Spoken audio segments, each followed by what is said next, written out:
What would you do if you were transported to another world? You'd be happy to have a second chance, right? So imagine that this really happened. In that case, choosing to stream as a hobby isn't recommended, and you'll find out why in this story. In the Rogius Kingdom, which is a school, the students say goodbye to the teacher. Sometime later in the student's dormitory, the protagonist feels relieved to finally be home. Taking off his uniform and putting on a bandana, he says it's time, and he goes straight to his computer to start his other training. Opening the live stream, he greets everyone and asks how everyone's day went. Then he thanks everyone for being online and commenting. At that moment, he begins reading the chat to see what everyone is saying. He starts the Chat's Late and Chat Advice segments. He reads a story from someone named Akuta, who is a rank B adventurer. He mentions that one day a mage joined his team, but he was terrible and could only use support magic to find enemies. So of course he was kicked out. Akuta says it was satisfying to see him cry, and reading this, the protagonist thinks he's stupid, because that support mage also fixed weapons, which would save a lot in workshop fees. At that moment, someone in the chat asks what Akuta or the streamer thinks about it, pointing out that he speaks as if he's above everyone. Explaining, the streamer says that if he ends up in trouble during adventures, he won't have any support magic, and that doesn't matter if he's a god or a king. This is just a piece of advice. He concludes that if he doesn't have good judgment, he should just step down so everyone doesn't die. Also, he should get on his knees and beg the person to return to his team. Afterward, he thinks he's not sure if he got the right message across, but he prefers that the guy doesn't die early, so he moves on to the next story. The person in the next story mentions he's from a high-class family and is now engaged. However, he's fallen for a beautiful transfer student and is considering choosing her. This makes the streamer quite irritated, saying she'll end up marrying him. At that moment, the follower in question listens to what he says. Everyone starts laughing a lot as the protagonist asks if he's even thought about his family, calling him a monster, and he says that's not a topic to take too lightly. He tells him he should work to earn his fiancée's trust first and not choose people just based on appearance. Then he asks if he knows how lucky he is. Admitting, he says he also loved to have a girlfriend and calls him an idiot. Wrapping up, he says he'll leave things at that and end the program, and he'll see everyone tomorrow. After ending the program, he wonders if this is what streamers felt like in their previous lives. The protagonist, who is a streamer, is named Canada and is a transfer student. Then the day goes by. A teacher teaches the students that magic is about using their own imagination. Lost in thought, the boy recalls that he's been living in this world for a long time, and that since he reincarnated here, he got very excited when he discovered the existence of magic. But now it's nothing special. Besides, there's something much more important. It turns out he has unlimited power. In this case, Canada realized very quickly that this power would affect his daily life. So he took a magic classification exam, got rank S, and thus enrolled in the Royal Academy. And the star he received is reserved only for the wealthiest and most powerful nobles. At that moment, someone appears and he looks back. A man congratulates him and calls him a commoner, and another says he's not welcome here because he doesn't belong to any family. In his mind, the boy understands that nobles don't seem to like people from lower society, and that no matter how hard he tries, he won't be able to change his social status. Hearing all this, he decides just to endure it and be polite for now. Smiling, he questions how he would know that and says it would be better to ask the professor to know which family he belongs to. Seeing this response, everyone gets very irritated. Grabbing him by the shirt, the bully asks what he just said, and the teacher calls out to both of them. At that moment, a girl intervenes, apologizing for being late, and then the bully releases the boy. She seems quite out of breath and tired.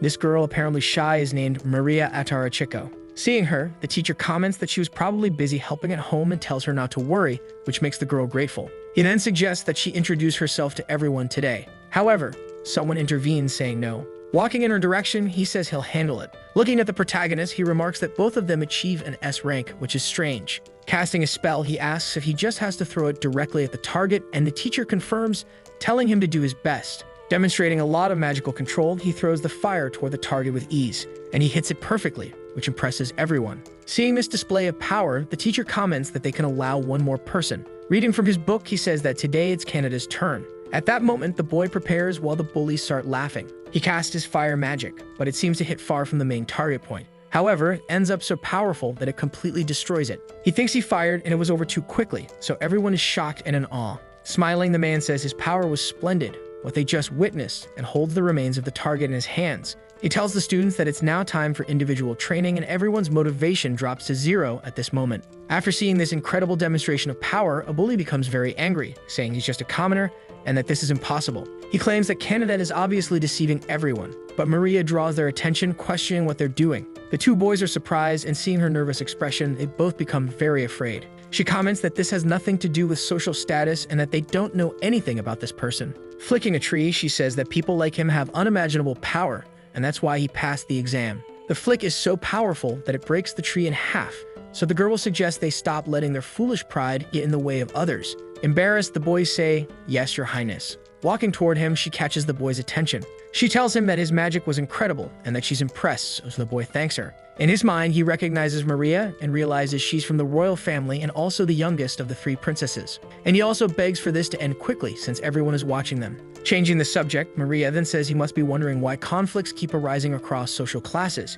She states that he should listen to what the Lord has to say about this. The boy asks if she said something, and she replies that she didn't. Turning around, she comments that he shouldn't provoke people, even if he's angry. However, the protagonist thinks it was them who started it. Meanwhile, that stuck-up kid listens to the conversation in secret. Back at home, he's streaming again and asks the chat if anyone has problems at work or school. He remembers when this used to be a work terminal he got after writing in school and that he had to do a lot to upgrade the terminal to a PC. Because even this world has a network that connects terminals, but most people didn't have access to technology or entertainment until now. So Canada used his unlimited power to create something quite similar to a streaming site. And if others try to stream, they'll end up running out of power in minutes. At that moment, he mentions that something horrible happened today, that nobles seem to be getting into another argument, and these fights over status seem endless, and that it would be great if everyone could get along. Additionally, his chat mentions that everyone seems divided on this matter. Suddenly, something catches his attention. A colorful message. He realizes it counts as a donation and wonders what this is.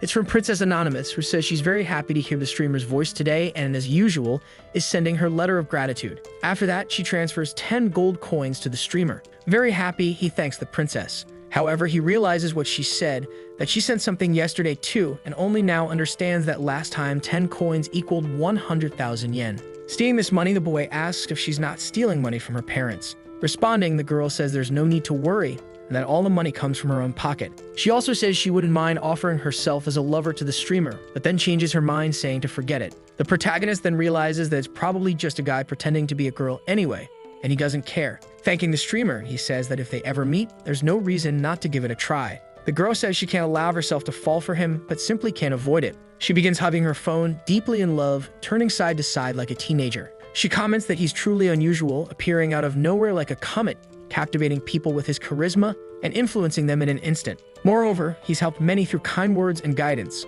With his objective opinion and courage to face anything and anyone, she believes he can overcome everything, diving in headfirst and emerging victorious in the end. Listening to the live, she says it feels good that his voice has embedded itself in her mind and every inch of her body has been marked by him. She declares that she doesn't just want to support him financially, but rather to devote herself entirely to this person. With a maniacal expression, she says she wants to live for him. As previously mentioned, the streamer has gathered a large group of followers in the city, and outside, more people with similar terrifying feelings have continued to appear. However, Canada's true identity, the streamer, remains completely unknown to the Catalyst. This will lead him to encounter these fans, resulting in a major incident. This is a world where Canada was reincarnated, and he is hiding his unlimited magical power. So he continues with his activity as the world's only streamer, even while facing harsh treatment at his school. He ends up receiving another 10 gold coins. He stares at his phone, feeling terrified, and she declares that he's her source of life. Walking through the school, he says that taking a quieter route home with fewer people around will be better. And since that Target incident, it's been a hassle to find peace anywhere.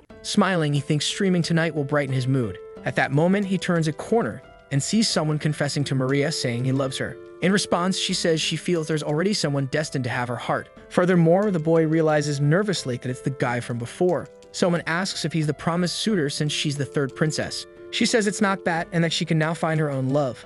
However, there's already someone she wants to save herself for. The boy begins to cry, running off saying he hopes they'll be happy. Analyzing the situation, the protagonist thinks Maria would definitely be his type of woman. He thinks this suitor is lucky and wonders what good deed he did to win her over. Noticing the boy's presence, she says he's listening to other people's conversations and is just the lowest person here. Afraid his shadow is visible and feeling worried, the boy apologizes, saying he was just on his way home. But she laughs, saying not to worry, as it's just a joke. At that, he thanks her and leaves quickly, and she thinks he was very fast. Maria feels curious, realizing she recognizes that accent from somewhere, but maybe it's just her imagination. Sometime later in the student's dormitory, the boy is streaming again and she's excited, saying she was waiting for him. She says she loves him very much, mentioning that her ears are always happy. Someone then donates money, and the boy says he's glad for the donations, but that they should think about themselves first. Seeing this, Maria declares that she's the one providing money for the streamer, so she must focus on him. The boy reads the first message about demons being a race that must be eliminated and are beings of common knowledge.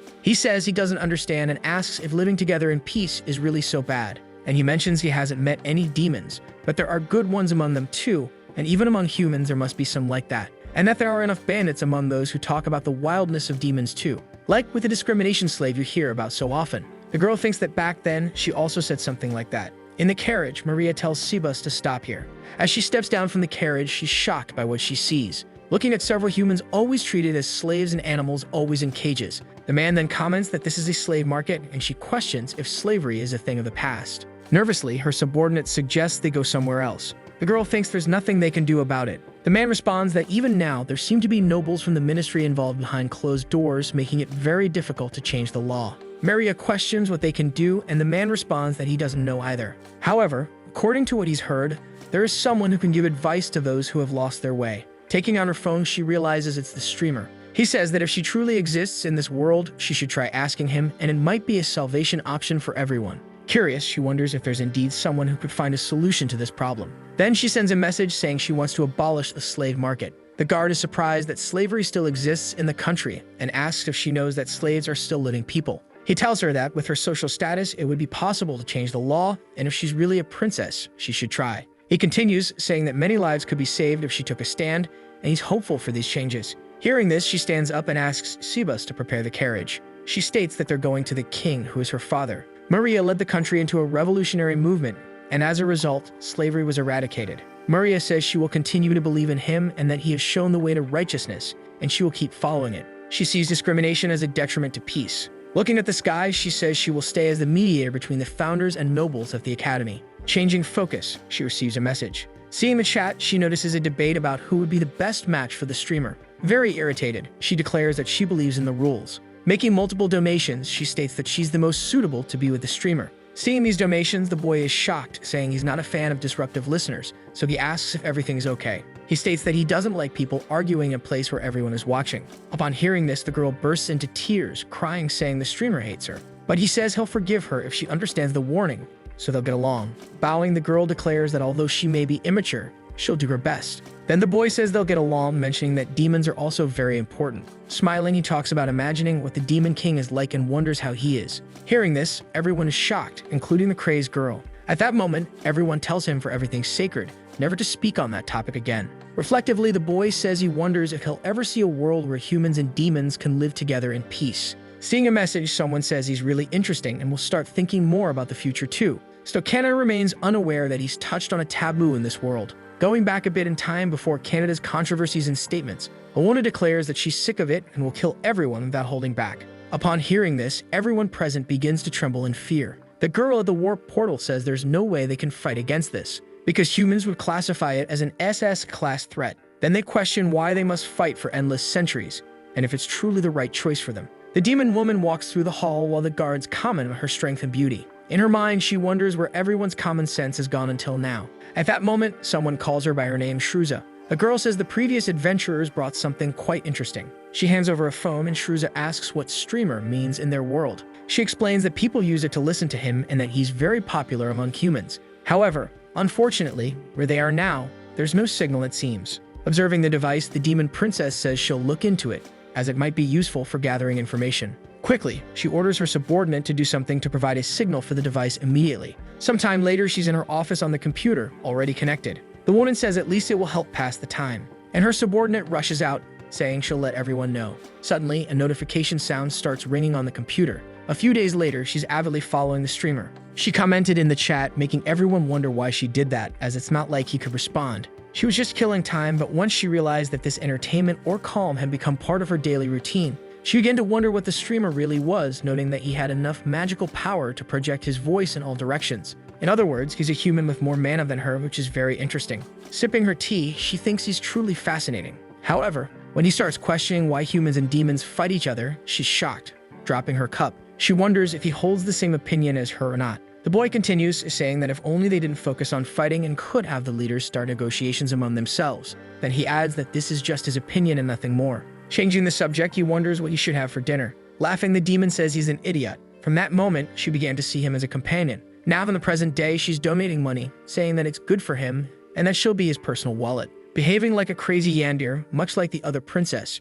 She says these moments make her much happier. At that moment, the protagonist starts talking about slavery and discrimination. Hearing the notification, she realizes that the anonymous princess donated again. Her secretary asks if something is wrong and the princess confirms. She says that this little human will pay. At this point, he wonders what the Demon King is like and says he'd like to know exactly what he's like. Impressed, the demon wonders if he wants to see her. She quickly goes to the keyboard to type, commenting that he's truly interesting and that she'll start thinking more about the future too. Impressed, he asks if she's pretending to be the Demon King now and says he'd love to meet her. The Demon Queen says there's something more important now and that she needs to take care of an urgent matter. Sometime later, she's taking a bath. She thinks of the streamer, a mere child who can do as he wishes with humanity. She reflects that the Demon Queen has been in existence for many, many years. However, she claims she'd be happy if he completely dominated her body and would let him do a few things. Interrupting her bath, the secretary says it's time for her departure. In shock, she asks if the woman got dizzy, and the demon responds that the water is just a bit hot. In her mind, she declares that she wants to meet the streamer and wonders how she should make that desire come true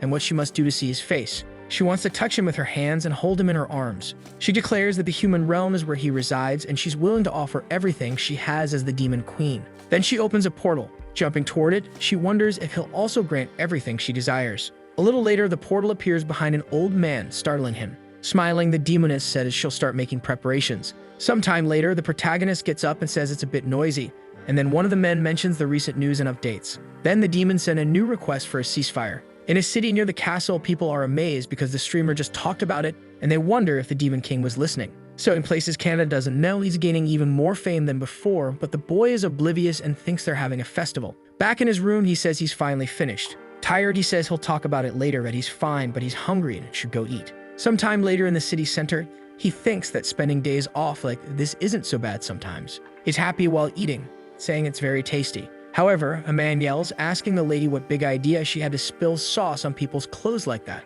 Irritated, he tells her to watch where she's going and demands some form of compensation. Another person in the background says he's the one who bumped into her and that it's just a scam. Annoyed, the protagonist realizes there are no soldiers around and wonders if the world wants him to do something. He thinks it's a headache, but doing nothing would be even worse. So he decides to call the bully an old man. He states that all she did was bump into him and questions if she ran fast enough to break a few bones or something like that. The bully responds, asking what he wants. Then, addressing the situation, the boy asks if he minds leaving him alone and calls him a fossil. Quickly, he grabs the man's hand, squeezing it, which leaves the man surprised, thinking his arms feel like several, and then questions how he managed to do that. Fleeing, the man says he just remembered he has work and can't be late. Annoyed, the boy mutters that he could at least apologize. Then he asks the young girl if something's wrong. Taking off her hood, she simply says that his voice sounded familiar, and only the protagonist wonders if she might be a listener. He thinks that if she found out, maybe he could start a romance with a cute girl, but it seems more like a misunderstanding. He then tells her the most important thing is for her to get home before something like this happens again. The girl replies that she could have handled it herself but could have ended up seriously hurting him. Surprised, the protagonist asks if she's one of those people. The girl appreciates his kindness and thanks him. Kanata says it's no big deal that helping a pretty girl like her actually brightens his mood. Embarrassed, the girl says she thinks there are plenty of people prettier than herself. And only the boy understands that, no, if that's the case, then the bar is very high. At that moment, the girl notices something, asking what happened to the boy's hand. He thinks about how he managed to clean everything up yesterday, that it's a bit hurt, but will probably be fine by tomorrow. The girl gently tells him to be careful. Going with his instincts, he tells her she's a kind person. In shock, the boy realizes he might have overstepped. Curious, she asks if he thought she was much younger. She says she turned 17 last month, so he apologizes as he's the same age. The girl tells him not to apologize since she's used to it. However, leaning in, she comments that her body grew quite well. Seeing this, the boy is completely startled. Smiling, the girl apologizes, saying that unintentionally doing things like that can be offensive. Bowing, she says goodbye and mentions they might meet again someday, and they part ways. Thoughtful as he walks away, he wonders about her cross, if she's a sister in training or something like that. But no matter what he really thinks. Sometime later at night, in a chapel, standing before a woman, the girl says she's returned. Welcoming her, the woman calls her sister and says that's what she'd like to say. However, she's heard that the girl was involved in an attempted fraud, and it's depressing news to hear. Only a few know about her identity within such a large platform, so this shouldn't have happened. It starts becoming painful since she's replaceable for the kingdom and sometimes a key figure in negotiations with other countries. The girl says that all monsters are the same and that she must despise sin within a person. The woman reprimanding her says that's very merciful of her. Inside the chapel, she remarks there was a good meeting amidst the bad and that he was like a knight from fairy tales, and she feels their voices sound really similar. At this moment, she picks up her device. Thinking no one's around, she decides to join the streamers live. She begins to go a bit crazy like a yandeer, hearing the boy's divine voice. In fact, even this girl, who calls herself a saint, is also one of his listeners. And besides her own insanity, she also enjoys hearing his voice. Walking away, the woman with long hair comments that the saint is very composed and truly amazing. Inside the chapel, the girl declares that he has a lovely voice. She says that every day she purifies her body for him, just hoping that he'll be ready to give her everything she desires at any moment, and that his voice makes her lower abdomen almost scream in delight. Acting in a very concerning way, she states she'll get pregnant just from hearing his voice. At this moment, the boy says that before reading the letters, he's going to show something. Getting closer to her device, the girl becomes very curious. Canada asks if he can show his hands and then displays them, showing they're injured. This piques the girl's curiosity, but it can't be, and there's no way this is possible. Realizing this might be that boy, she wonders if it's really him, as he exposed himself without knowing. The streamer asks his listeners if they can see his hand. He says they can see his hands because it's a magical item that finished earlier this morning. He explains he's checking on his injury, and it's looking good. The bruise in question hasn't gone away yet, so he needs to keep it bandaged. At that moment, he considers using gloves to keep his identity hidden. However, he thinks that's silly, as there's no way someone could identify him just by his hands. Meanwhile, the girl is completely stunned, shocked at the fact that those hands are indeed his. Then the demoness asks what happened to them. Many people in the chat are sending worried messages, explaining the boy says he went to a place earlier this morning and that everyone should be careful with things on high shelves. Anyway, today is the debut, and he plans to use this while he'll have to present something. Reading the chat, he asks if just seeing his hands really annoyed them. Changing the subject, he says he'll read their letters now. 2 hours pass, and he says it's fun today. They're so energetic, so he moves on to the next one. However, upon reading, he realizes it's not a normal letter, but a threat. The man says he's the leader of the Thieves Guild, and as he sees it, he has no idea what the streamer's motives are, but he's extremely dumb and irritating. He says people like the streamer make his skin crawl. He declares they'll find him and kill him painfully. He ends by telling him to spend his last day trembling in bed and calls him a bastard. The boy thinks it's probably just envy and that he just hates his existence. He reflects that he earns money just by streaming and choosing his identity. The boy says he shouldn't threaten people like that as he could end up in prison, so he decides to move on to the next letter. Meanwhile, this man named Mantis is running. Looking back, he sees several knights and wonders why they're doing this to him.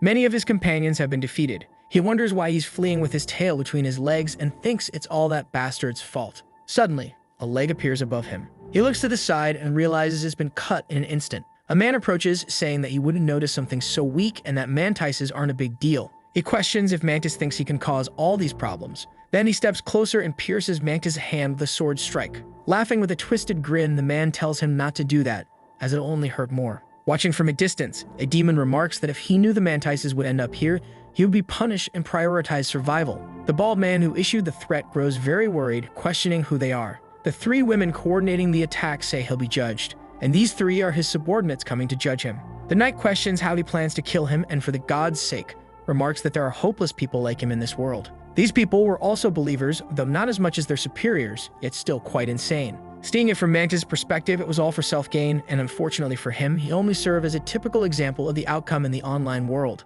A few days later at school, everyone is talking about the Mantis case, the thief. Meanwhile, the protagonist wonders where to listen to or praise God. At this moment, the boy leaves his book on the ground. Noticing this, he tells his classmate that he dropped his book, but the classmate runs off, ignoring him.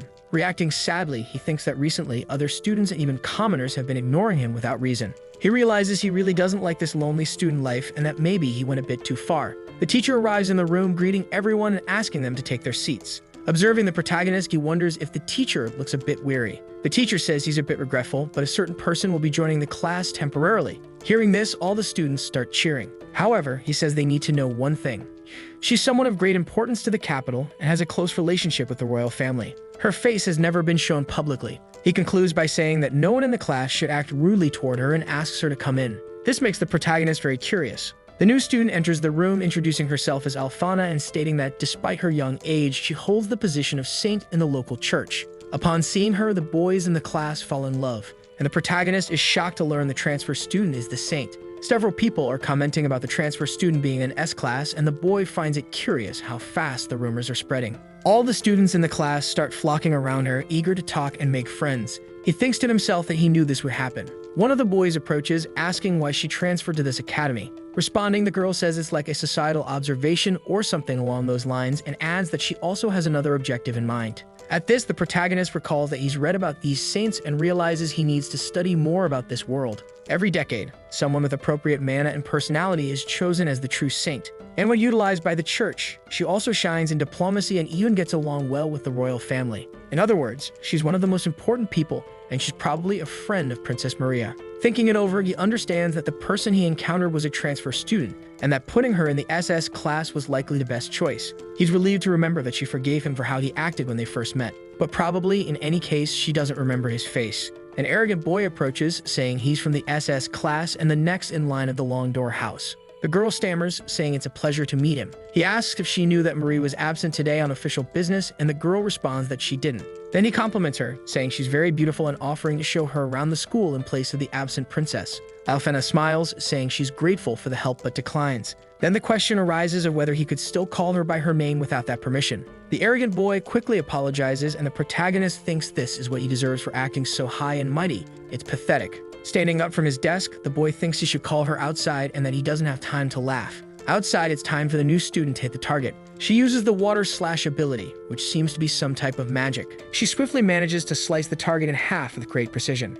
The boys comment that this is to be expected from a saint. They say it's amazing that she might even be on a higher level than Princess Marie. The protagonist thinks that nobles are definitely challenging to deal with, and they can't just focus on themselves. At this point, the teacher says that Canada is next and asks him to go to the starting point. As he approaches the new student, she tells him to do his best. Hearing this, the boy becomes very curious, wondering if she noticed and that she told him to do his best. He clenches his fists. He thinks he never imagined that such a beautiful girl would say this to him, encouraging him to do his best, so he's happy. But unlike last time, he's not going to overdo it. He also uses the water slash ability toward the target. Smiling, his teacher says it was a fine shot. The others say he's very annoying and just a filthy peasant, questioning who he really is. The boy considers simply ignoring them all. At this, Alfena questions who they think they are to use words like peasant and filthy. She explains that when she heard it from Marie, she thought it was just a joke, but just thinking that nobles insult commoners is disgusting, and she wasn't aware of such attitudes at the academy. She comments that the magic just demonstrated was marvelous. Unlike brute force, it was refined and used with precision. She says it's incredible magic, and ignoring one's own weaknesses to belittle someone with real talent is despicable. She concludes by saying that an ability doesn't make them special, and they should learn a bit from the shame of their peers. At this moment, the protagonist thinks that seeing them being put in their place is quite satisfying. They're all hanging their heads, kneeling on the ground after hearing all that. They think they received a lecture from the princess and the saint solely because of this boy. Sometime later, he's having a snack, thinking he didn't get to speak with the saint in the end. But in any case, he has his headphones, so it's fine. He starts reflecting and rehearsing what he should say that evening when someone approaches. Noticing their presence, the boy turns around. The sight of the saint surprises him, and she mentions that it seems like he had a prior visitor. The protagonist is extremely surprised by her presence. The girl comments that she was going to explore the school grounds a bit, but ended up here. Approaching, she says she thought she'd find him again, calling him a kind gentleman. Looking at her, he asks if she was the girl who was planning to visit a town, which makes her pout. Irritated, she says he doesn't need to be so careful with her and should speak casually. The boy says he will speak normally, then realizes she's alone in this place and that it's not entirely bad news. Looking around, he notices there's no one else, so the girl approaches, taking his hand. She asks if she can call him Canada and requests that he call her Alfena, please. She asks if it's okay, mentioning that he didn't like being called by his name before, but she would really like him to call her that. She comments that they were lucky to meet again and asks him to grant her wish. Hesitant, the boy thinks about it, but after her insistence, he decides to call her by her name. Hearing her name from him, the girl becomes extremely emotional and shivers. He'd think she's a bit strange acting that way, but she's truly adorable. He wonders if she isn't too perfect. In her mind, the girl understands that being called by her name means he is basically agreeing to marry her. As they say, love is blind, and those obsessed with something can inflate even small things to fit their desires.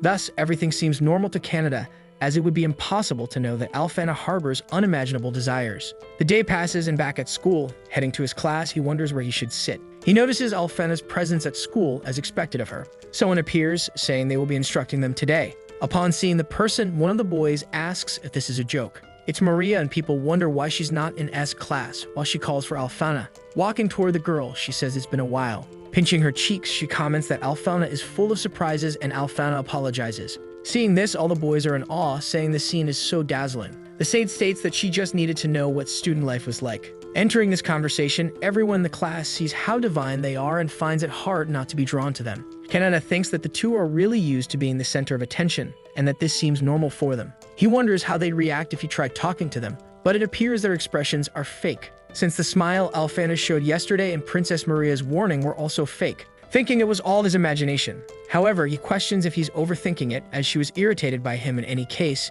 that he feels a twinge of jealousy. Reflecting, he understands that this makes him feel very lonely. Looking back, he thinks he might be able to make a friend or two. Approaching the bully, he says hello and asks what he prepared for dinner, but the man responds very rudely. Feeling downcast, he feels defeated and realizes that everyone hates him. At that moment, he decides to take a nap. Seeing Maria's reaction, the saint asks if something is wrong and the girl responds that it's nothing. Meanwhile, in the Zanhad Empire, in the mansion of a certain noble, many coins like a treasure are on top of a table. The man approaches and breaks the transmission device. He calls for Corvo, saying he has a mission for him. This is Corvo, a mysterious figure who accepts the mission given by the noble. Curious, Corvo asks who he will have to kill. The noble then responds, telling him to be patient and not rush things. Meanwhile, that device is still broadcasting the live stream. The next day, the protagonist is lying at his school desk, thinking about Corvo, because the two girls were talking about Corvo, and one of them says that apparently he appeared in Mithras the other day. She also mentions it's only 60 miles from here, and that they might also see Alphonsus.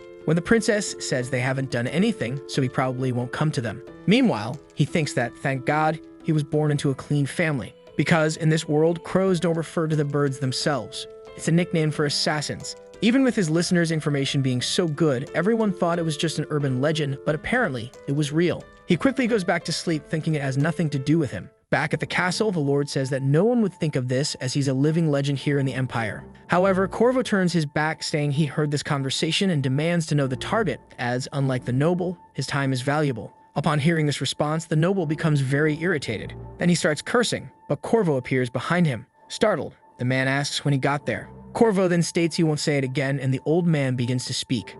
Extremely irritated, he states that the target is a streamer who controls the peasants with his words and even influences the laws of entire countries. He adds that because of him, this slavery business is losing money, as he only talks about human rights during his streams, and he's listened to by the entire royalty. Corvo then interrupts, saying he understands that this is the target. The noble explains there's no deadline for his job. As long as the target remains a coward who hides his identity, it will be difficult to locate him. He shows that this is a part of the payment and the rest will be given once he completes the job. He then asks Corvo to trust him a bit and questions if he plans to take everything after the job. In response, Corvo says that's not it, and that the noble's request is something he can no longer bear. Approaching the man, he completely cuts him down. He states that the client is dead and that in this way he doesn't have to accept the job anymore, and thus he cannot take this money. The man then falls to the ground, lifeless. His maid arrives at the scene, asking if something happened, and upon seeing the man's body, she screams for help. Quickly, Corvo escapes from the place. He then reaches a spot in front of a giant clock resembling a big tower. Stretching, he says he's in pain and that this outfit is for work but is very uncomfortable, so he starts taking it off. He comments that it's a good thing they called an assassin like her. Removing a mask, she calls out to the Lord Streamer. Revealing herself as a girl, she says that real trash indeed exists in this world. At that moment, her device starts making noise and the live stream is beginning. Seeing this, she freaks out and starts paying attention. In this case, the legendary assassin turns out to be one of his listeners. The girl remarks that since she met the streamer, her nights have been very wonderful, and his voice is refreshing. She fantasizes about being punished by him for being a useless assassin who doesn't work at night. However, she realizes she's losing focus on the stream, so she decides to pay attention. At the streamer's house, he's doing his live and mentions that he should make some friends. But when he tries to, everyone tells him to shut up, so he asks to be consoled by his listeners. Holding the device, she says his voice is so adorable, and if she were the person he mentioned, she'd never think of hurting him. Seeing this, Maria gets annoyed, questioning who they think they are. The demoness comments that she's usually informed of this by the S group as soon as they arrive here, and the saint comments that she didn't know,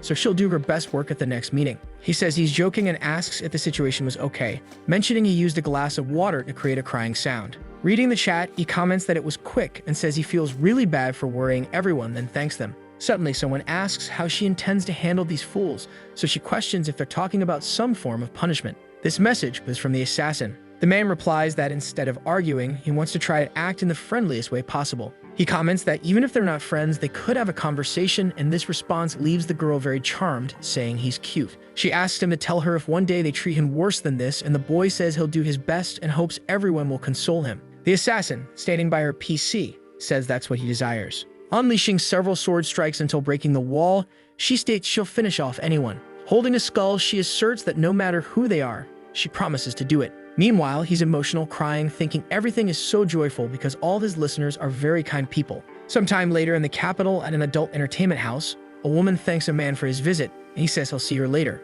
She goes to her boss, who comments that she's been working hard and doesn't need to worry as he's changed the seats for her. The man thinks that all the clients were satisfied today as expected of the best girl. Smiling, the woman says that this worked and that of course they'll be happy because it's the best in the establishment. The woman then asks her boss to leave her alone for a moment. The man agrees, saying if he didn't have so much work, he'd love to hear his voice too. At that moment, she starts undressing. Peeking in, the man comments that she has red hair and blue eyes with a body and skin as white as snow and begins praising her. Noticing the compliments, she becomes irritated and throws a pillow at him, telling him to get out. Lying alone in bed, she comments to herself that today was very satisfying, all thanks to the streamer, and she thanks him, stating it's almost time. Suddenly, it starts playing and he goes live. At that exact moment, the girl goes completely wild, saying she's so happy. The streamer's voice reached places she wasn't even aware of. A princess, a demon queen, a saint, an assassin, and now this woman. The boy comments that a lot happened today and she wonders if he got into any trouble. She thinks that only the streamer was on her side, offering him her entire body and her deepest heart.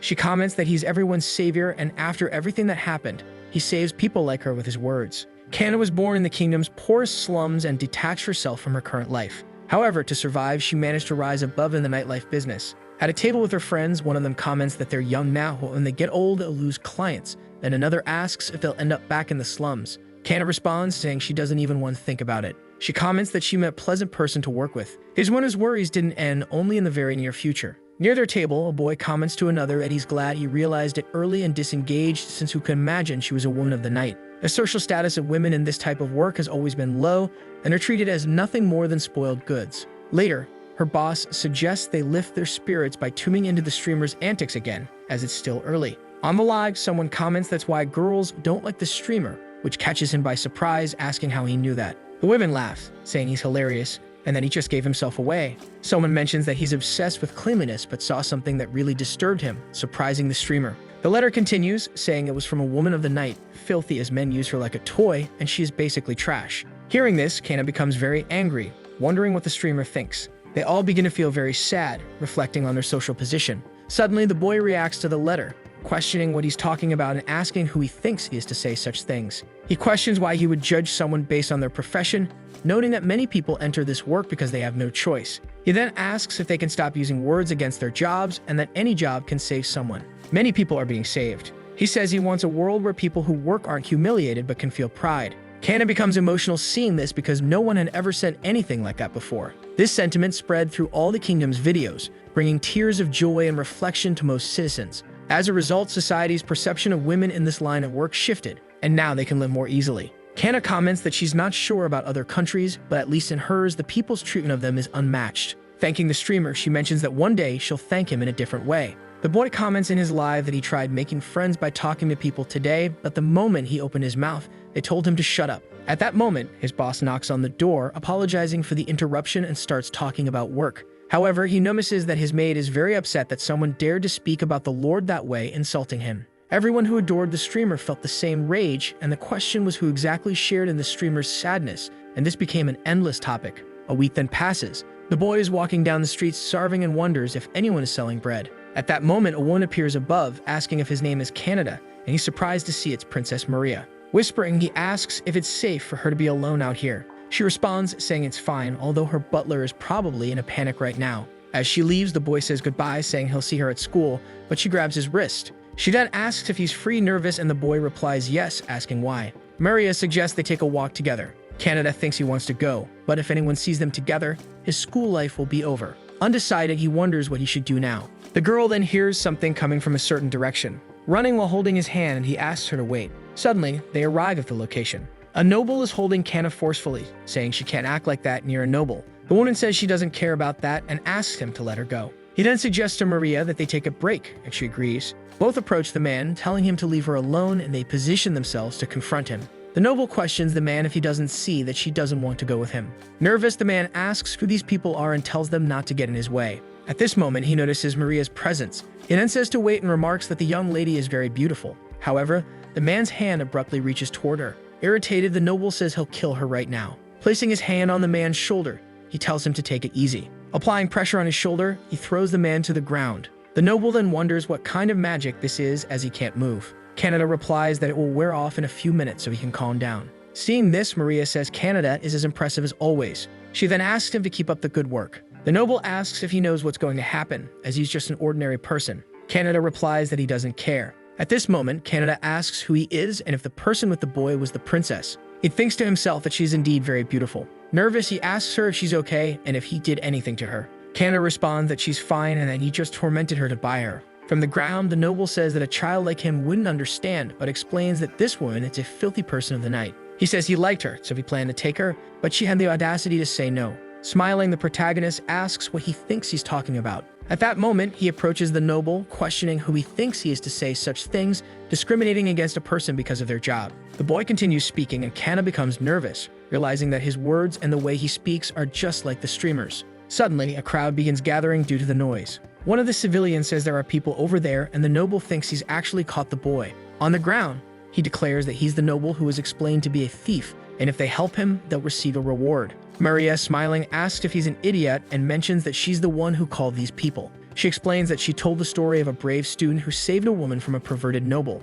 At this moment, the man charges toward the princess, shouting crude insults. However, his knights quickly restrain him and she states that he's a perverted noble who's about to be arrested. The noble wonders why the knights are here and Kana comments that he truly is an idiot, because the person in front of him is far above nobility. She's Maria, the third princess. After everything is resolved, Maria thanks him for managing the situation and helping with an arrest. She remarks that it was just an attempt this time and the idea of forcing them to go home is the best they can do. At that moment, one of the guards approaches the princess, asking for guidance on patrols from now on. Kana, stepping forward, politely asks for a moment. She thanks him for helping her earlier. Taking his hands, she also thanks him for standing up for her and for defending her work. The boy says it was nothing and then realizes he can now show his hands as he no longer has an injury. At that moment, the girl asks for his name. He replies that it's Kaneda. She mentions that she spent a lot of time with men in her life and is quite confident in her observation skills. Introducing herself, she says her name is Kana. Handing him a card, she says that the next time they meet, she hopes he has time to meet with her. Showing this exception in her work, it can see him immediately. Leaning close to his ear, she comments that if he's tired and wants to relieve some stress, she can help him for free. Walking away, she mentions she has work to do and that she'll see him again. Hearing this, the boy is left completely flustered and nervous. The Princess Maria then approaches the protagonist, commenting that he is very sharp. With the sun setting, he mentions it's time to head home. Bidding farewell, he tells them both to be careful on their way back. She then questions why he didn't invite her to walk home together, and he says someone from school might see them, so she should cover herself. Thoughtfully, the girl simply states that he and the streamer are very similar in many ways. Sometime later, the noble is in jail, and the guard informs him that they'll send him home tomorrow and that he should cool his head. The man is completely furious, complaining that this is happening, and that if it were just the princess, it would be fine. But that kid ended up humiliating him. He knows he's a commoner living in the capital named Kaneda, and that's more than enough information for him to do something. Sometime later, a user asks the streamer what he thinks about the power of his words. The kid says, hypothetically, if he had power, he would say he wanted to rule the world and questions what they would do about it. The 5 women who are infatuated with him respond that they'd help him without hesitation. Kaneda asks if everyone has gone crazy and comments that it's just a joke, so they shouldn't take it seriously. Reflectively, the boy realizes that in his old world, streamers cause wars over a simple joke, and he should be cautious about this. He mentions he's thinking of doing things beyond just chatting, and you should expect some reports on that from now on, because he plans to do things that streamers in the old world also did, like vlogging while streaming outdoors. At that moment, the anonymous princess donates, saying she loves him and calls him my lord. In response, the boy says he loves her too. This response drives her completely wild, and he says he loves everyone in the chat as well. Tired, the boy realizes this is very dangerous and that he shouldn't be doing things like this. A day then passes at school. Tired, he wonders why his desk is dirty first thing in the morning. 2 girls are discussing a rumor about an SS class member being the streamer. Maria claims that the streamer said he was an ordinary guy, a noble student, and drunk with great power. Thoughtful, Kaneda wonders if there was also this kind of talk in his class and that he is the streamer, and that a lot of impersonations appear when he's famous. So he decides to tell everyone it's all lies later. On live, he reflects on someone saying the students should know and questions if they don't suspect him, and that regarding noble students, he really doesn't want to deal with that. But he's a little curious about this impersonator. At that point, one of the girls asks the saint if something's wrong, and laughing, the girl says it's nothing. In the school corridor, the boy says this must be the place, and someone yells, declaring that he's the streamer. As he approaches, it's the annoying kid questioning why they don't believe him. He thinks that things happening this way are more beautiful compared to his old world since it's just about using a name. Disguising himself, he realizes he needs to find out why this kid is pretending to be him. Investigating the boy, the noble becomes very irritated, wondering why people listen to someone faceless and not to him. The protagonist begins to understand the essence of the problem.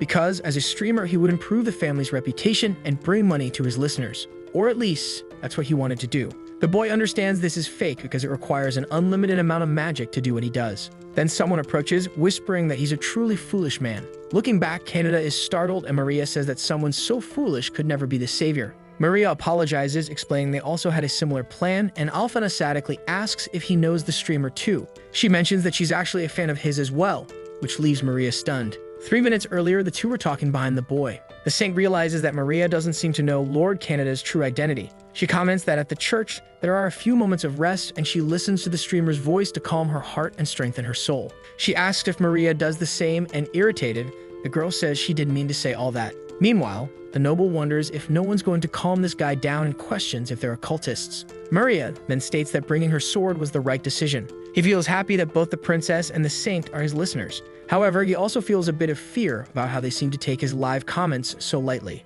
At that moment, Maria comments that she has really been watching over his actions, but if anyone sabotages another person, she cares and cannot forgive them in that moment. Seeing this, the boy thinks about how beautiful Princess Maria is. Approaching him, Alfana also says she cannot forgive them. She then asks Lord Canada's opinion. He responds that he thinks it's best for the boy to stop lying and that even the streamer he claims to be wouldn't receive any severe punishment. Suddenly, a dark aura appears, almost swallowing up the noble, like Pac-Man and the ghost. In an instant, he vanishes completely. Perplexed, the protagonist questions what happened and asks where he went. Alfana then comments that she just felt the presence of a powerful dark force. The boy finds himself transported to the demon realm. The demon princess then asks if it's true that he's really a streamer. Trembling and sweating profusely, the boy can't respond due to the overwhelming fear he feels toward the demon. The demon's subordinate then says he's a fraud, noting that with such low mana, there's no way he could broadcast in all possible directions. She adds that she's aware of this and that he's merely using the name of the one she loves. With a repulsive glare, she says she presumes he's ready to pay for this sin. Collapsing to the ground, the boy begins to go into shock. Meanwhile, the others continue searching for the boy. Neither of them is worried about the noble, but the saint says that Sampa should be concerned about the situation. Maria suspects that if it were the demon, she would have kidnapped him to confirm the rumors. At that moment, the boy glances back. He's shocked to see a large black sphere similar to the one that swallowed the noble earlier. Grabbing both of them by the wrist, he says he doesn't know anything about fighting, but he has to protect them at the very least. As they back away from the area, they comment on a foul smell, and then the noble appears on the ground. The demoness appears as well, asking if they also find this quite embarrassing. Maria draws her sword, asking if she's a demon, and the saint prepares to use her magic. But then the demoness apologizes for her sudden appearance. She explains that her boss was very upset at him for pretending to be the streamer, so she stopped scolding him and came to return him. Both girls remain still, sensing no animosity from the demoness toward the noble. Curious, the demoness then asks if they intend to do the same thing her boss did. The protagonist realizes that he also has a group of demon listeners, and the boss, the demon queen, is also very beautiful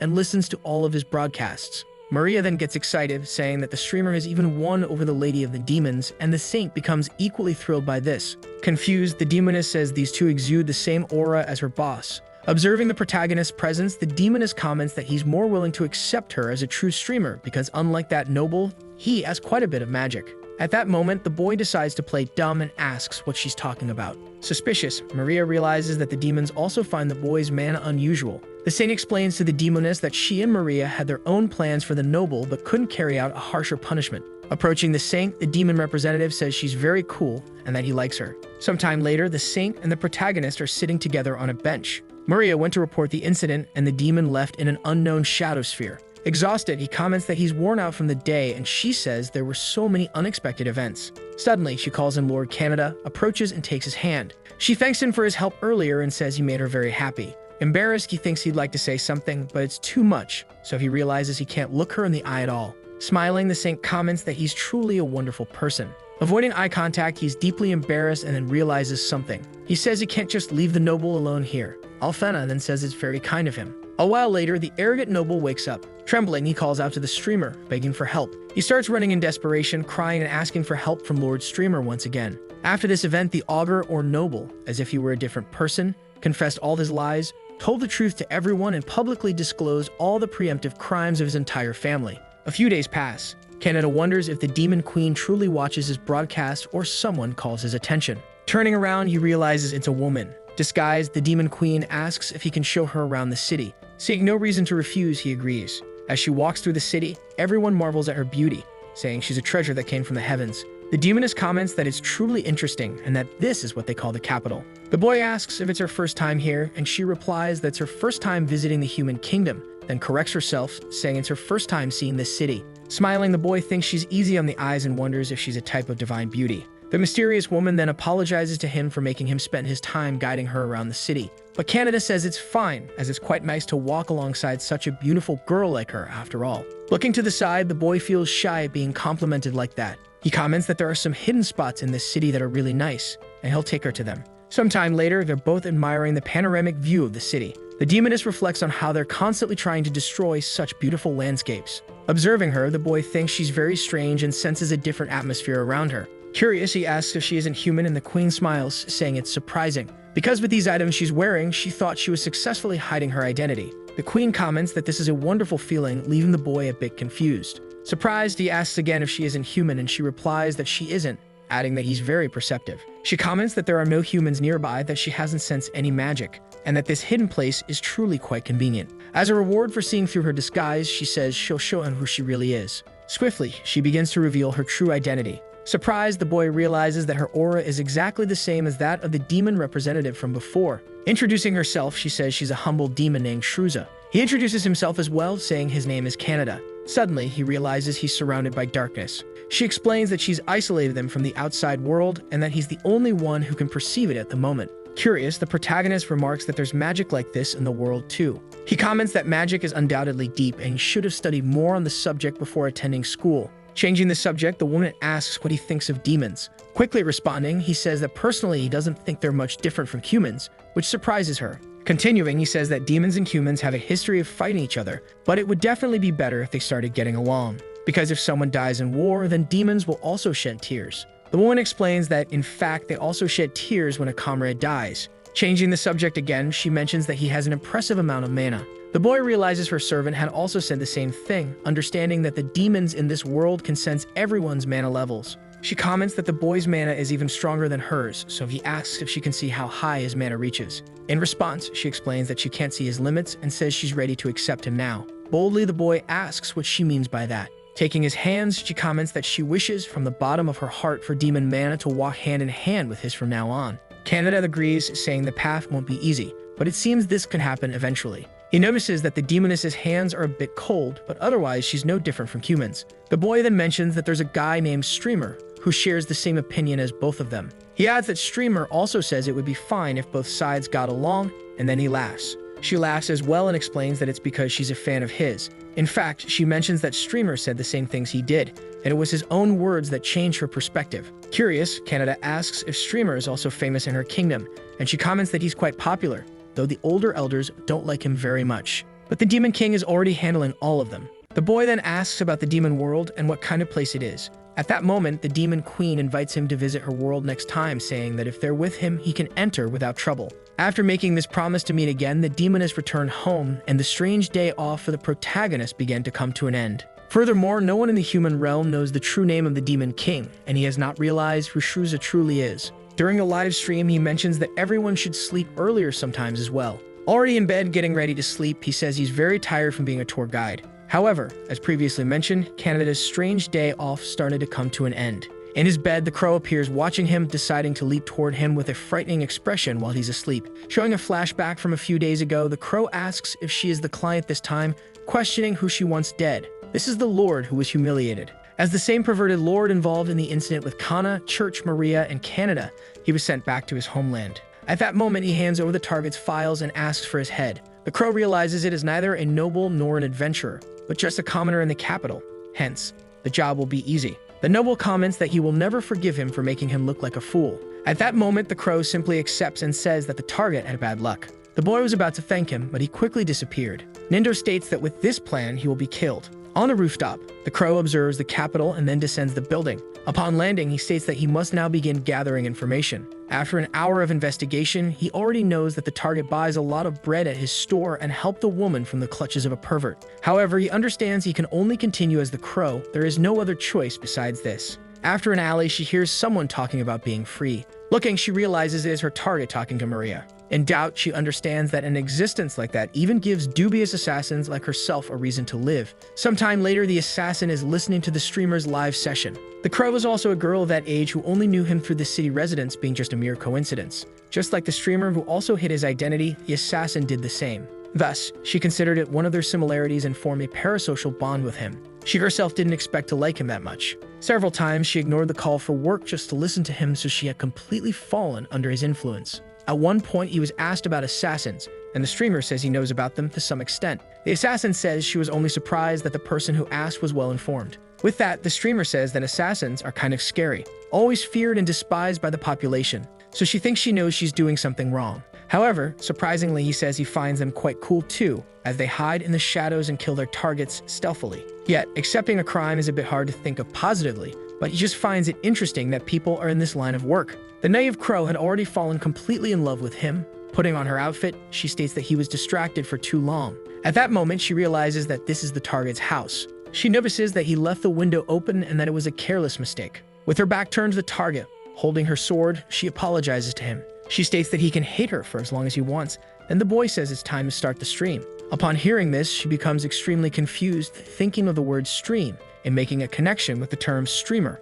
The boy gets up, saying he needs to close the windows so that no one can hear him, and she quickly hides on the ceiling. The intuition of Anders' listeners greatly disrupts normal people, or perhaps it was her assassin's gaze, it's hard to tell. However, at that moment, she realized that Canada and the streamer are the same person. She is completely bewildered, wondering if she is dreaming for the chance to see him in person and hear his stream. Distressed, she understands she must not lose sight of his presence even for a second. Meanwhile, at his home, the noble laughs, saying he heard that the crow is quite brutal and that he is definitely making that peasant cry in pain right now. However, the crow was enjoying the first public recording session of this world. Going to sleep, the protagonist says he's exhausted and bids himself goodnight. And in this bizarre way, we arrive at today. Without rest and without feeling sleepy, Pellis was watching in Canada's room. However, even the legendary crow eventually grew tired. Waking up after saliva was splashed on his forehead, he wonders if rainwater is coming in and comments that he should go to the bathroom. But looking up, he notices the presence of the assassin and is completely shocked. Crouching down, he asks why she is there and who she is.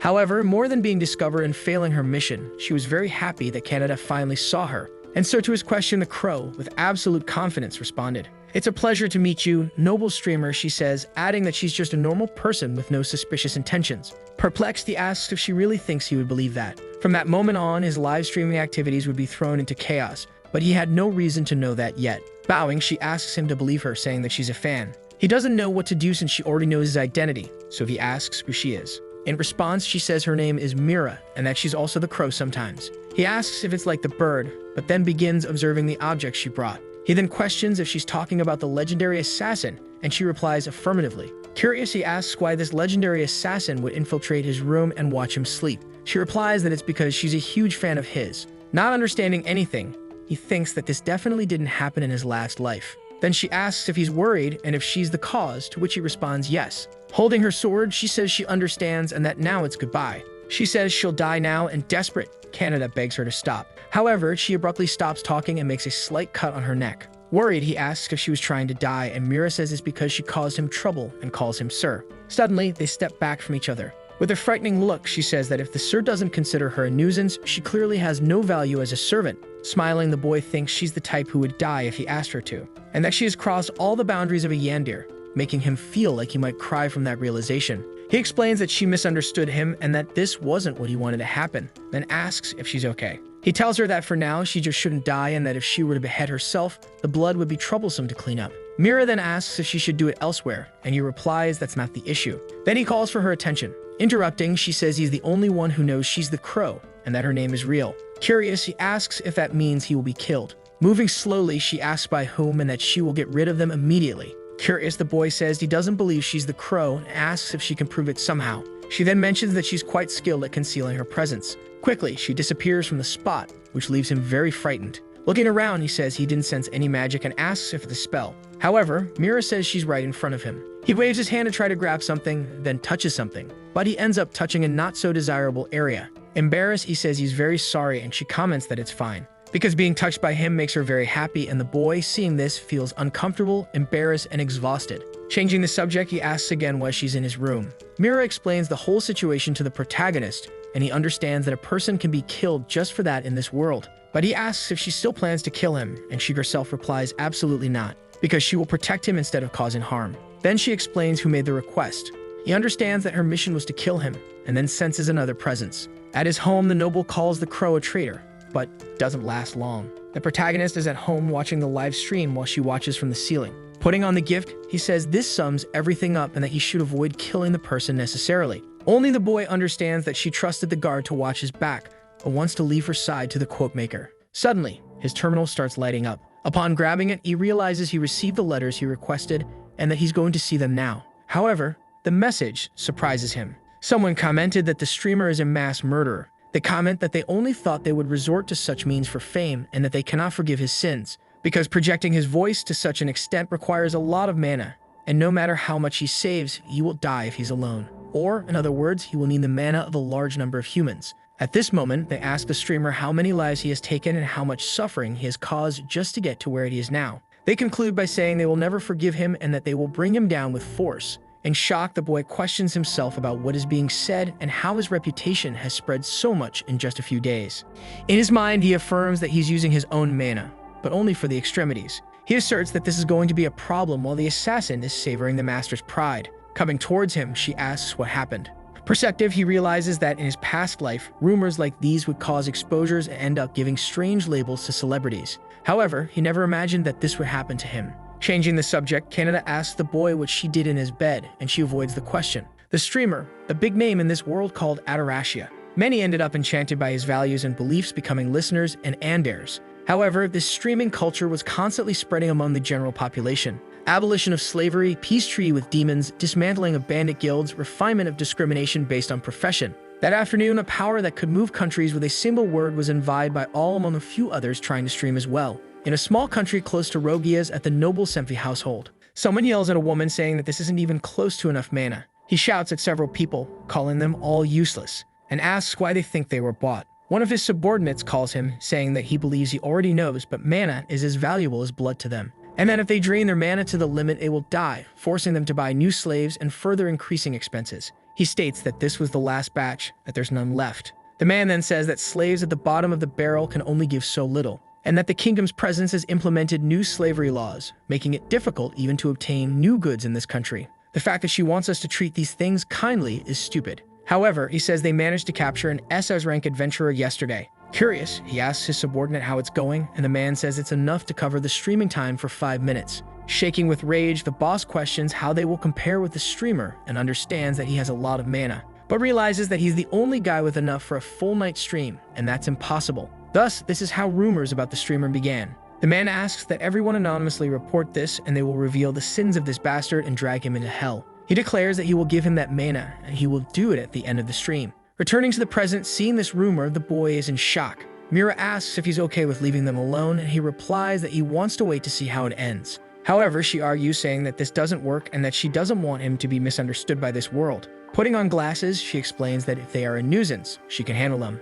but then suddenly suggests they could sell their organs. Reflective, the protagonist says he thought all his fans were kind people. He comments that he's going for a walk and that he wants to calm down a bit. She follows him, and he tells her just to make sure no one sees her. Annoying, she asks if he thinks she's a stalker and asserts that she's not. They both walk outdoors together on this full moon night, and the boy comments that it's really nice. Suddenly, that stream appears, saying they are all those who took advantage without thinking of the streamer's madness. The man comments that he was sure some of them already knew, but none know the true evil of the streamer. He warns that within 5 minutes they will learn the whole truth. Seeing all this, people begin to believe that it really makes sense to think he killed many people just to gain enough mana. Several boys watching ask if he might be right. The protagonist's admirers also observe, growing furious. In a rage, they question how he dares to do this. How dare he do something like that to their streamer? Meanwhile, he continues walking with Mira, but she seems restless. She thinks that if the noble streamer were by her side, she might have already taken everything down within 5 meters. The foolish chief Kipa ended up stepping directly on the tail of a soundly sleeping tiger. Some time later, it's announced that the class will begin. He's sitting on a bench, wondering what to do now. Then imagines all of his listeners wondering about that guy's broadcast and believing it, because many people ask how his streams worked before, but he preferred not to answer. And his only excuse was that he could do it because he was himself, since the infinite magical energy he received when he incarnated is apparently a unique ability in this world, allowing him to cast high-level spells multiple times without worrying about mana. Besides being immune to any enemy that drains magical energy, even when relaxing, he ends up kind of outdoing everyone else unintentionally. However, he's the first with this type of ability, so no one would believe it. He states it's better to keep this power a secret. As long as he can keep streaming, that's good enough. He thinks his haters are creating conspiracy theories and hopes this doesn't turn into a big problem. At that moment, Mira appears beside him on the bed, apologizing for making him wait. This startles him and she asks if he's okay. But he comments that she shouldn't do that. With that, Mira hands him the paper, saying she did her best to gather information. She says she had to use a bit of force, but since it's my lord's request, she'd be willing to do anything, and he thanks her. At that moment, she lies down directly on his bed, going completely wild in her mind after receiving praise from her master. However, he thinks she's just tired and has fallen asleep. The environment analysis points to a small country, quite far away, with a noble named Semfi behind this whole scheme. As a result, a group of envious streamers has formed and they are creating an entire organization. However, looking at the girl, he realizes he should have expected this from the crow, as she gathers highly detailed information. Standing up, the girl comments that if he wants, she can gather more information. Then she leaves and the boy is very surprised because she managed to uncover information so quickly. He had only requested information last night. He immediately asked her to investigate that broadcast using her information network. And of course, she calmly accepted the request. The rumors consist of saying that the streamer gains the trust of his slaves and supports them in order to absorb all their energy. Throwing the paper on the table, he says it's pretty creative. The theory also suggests that those who support him might be under intense brainwashing, and ending his existence would be the fastest way to halt his criminal actions. Reading all of this, the boy becomes extremely irritated. Even in this situation where listeners believe these rumors, at least it seems to be a small part of his entire follower base. So he understands it's just information, and it's not as if he has any injury on himself. However, if he ignores all this that's happening, he'll end up being harmed. He thinks he needs a way to clear up this misunderstanding, but words alone aren't enough. He quickly thinks of a plan. He could show his hands during a broadcast, and if he does this imitating the school admission test, he might be able to change everything. It's about an orb he has to touch during the admission test, which is the item that evaluates the amount of mana a person has. If he could use it in front of his listeners, it would be proof that he's streaming with his own power. However, it seems like an expensive item and not something someone would lend easily. Two girls come into the protagonist's view from afar. Maria Quest, that's her name, and he's thinking about that fraudulent test. While Alfana Quest, that's her name, he's thinking about purifying this world of sinners. With that, both approach the protagonist. Frightened, he stands up, realizing they're Princess Maria and Alfana. At that moment, they fall silent, which leaves him quite confused. Both seem scared, thinking they were close and that they must be cautious. At this moment, he starts to speak, but Maria interrupts, saying he doesn't need to finish the sentence for her to understand. She explains that she's someone who helps those in need and someone they can trust. She says that in this difficult time they will help, so she asks him to share his troubles. The saint says that they just happen to be born blessed with power and influence. However, she comments that these things should be used to help those in need, so she asks them to trust her. Nervous, the boy realizes that if it's these two, he can trust them. Clenching his fists, he states that he has a request for both of them. However, he says that before making this request, he must apologize and reveals that he is a streamer. This information leaves the two in shock. He thinks that if he told them suddenly, they'd be speechless, and that regardless of timing, perhaps their doubts have been too repetitive. He thinks he's also unsure if they'll believe his word. Suddenly, the saint begins to speak, revealing that she's known this truth for a long time, which surprises them both. She explains that when he got hurt for the first time, he had a small injury on his hand, and right after that, he showed his hands on the same day's broadcast. Completely shocked, the princess realizes he's a streamer and had no idea all this time. Looking back, the saint thinks her intuition was correct. And moreover, Maria says she also knew, as his accent caught her attention.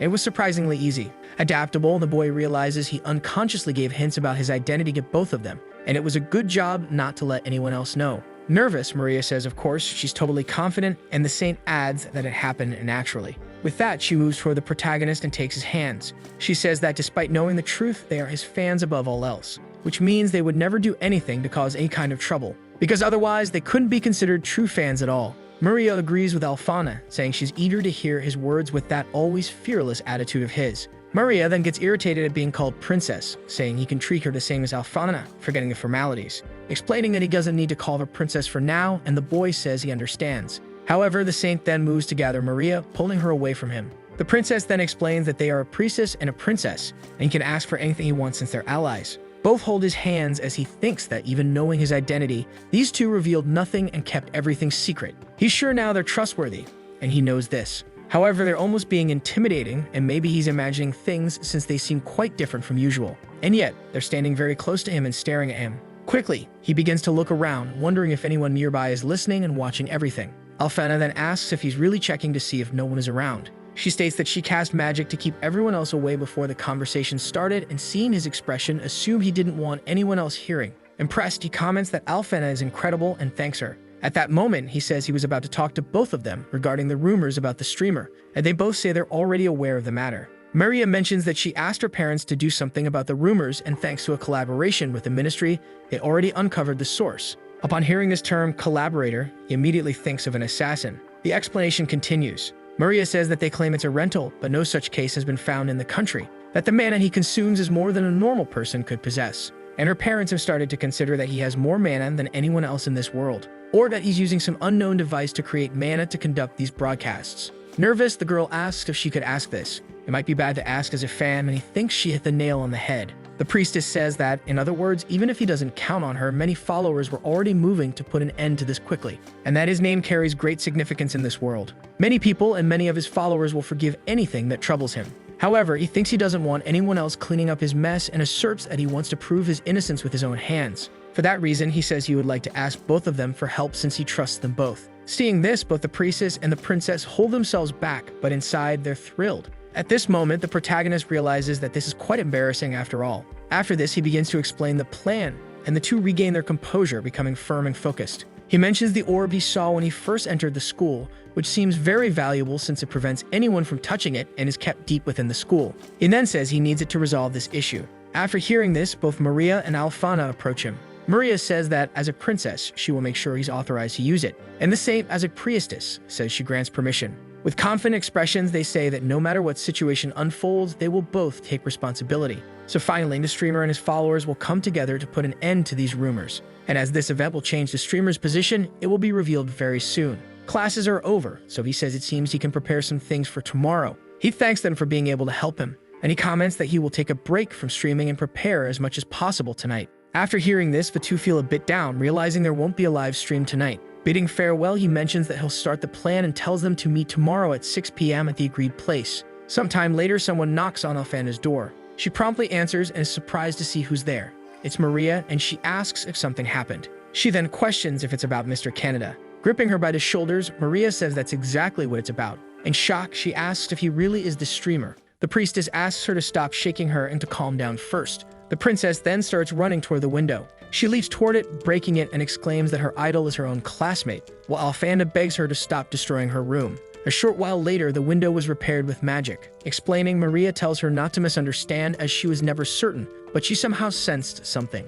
She mentions she isn't lying as the way he spoke always felt familiar to her. At that, Alfana tells her to stop complaining and that she can arrange future encounters to make Mr. Canada fall in love with her. Doing several calculations in her head, the princess begins to wonder how she should refer to the streamer, whether as Canada or the streamer. At that moment, the princess asks if this means they are basically married, and Alfana comments that's a very absurd conclusion. Ignoring her, Maria asks when he'll start planning the wedding ceremony. Annoyed, she declares that she'll be Canada's wife, not the priestess. In her mind, Alfana thinks that Maria is getting carried away and that she should warn him before Maria claims her rights over him as a princess. Raising a finger, she asks Maria if she can say something. Quickly, she clamps the girl's mouth shut. Pointing a finger to her head, she says that when they're at school, he'll be Mr. Canada, not Mr. Streamer, and warns that if Maria does anything that puts him in trouble, she won't forgive her, even if they are friends. Maria then recalls that she hasn't seen that look on her face since she swapped out her alarm clock for a bomb when they were 5 years old. The priestess tells her to think for a moment, after everything is over,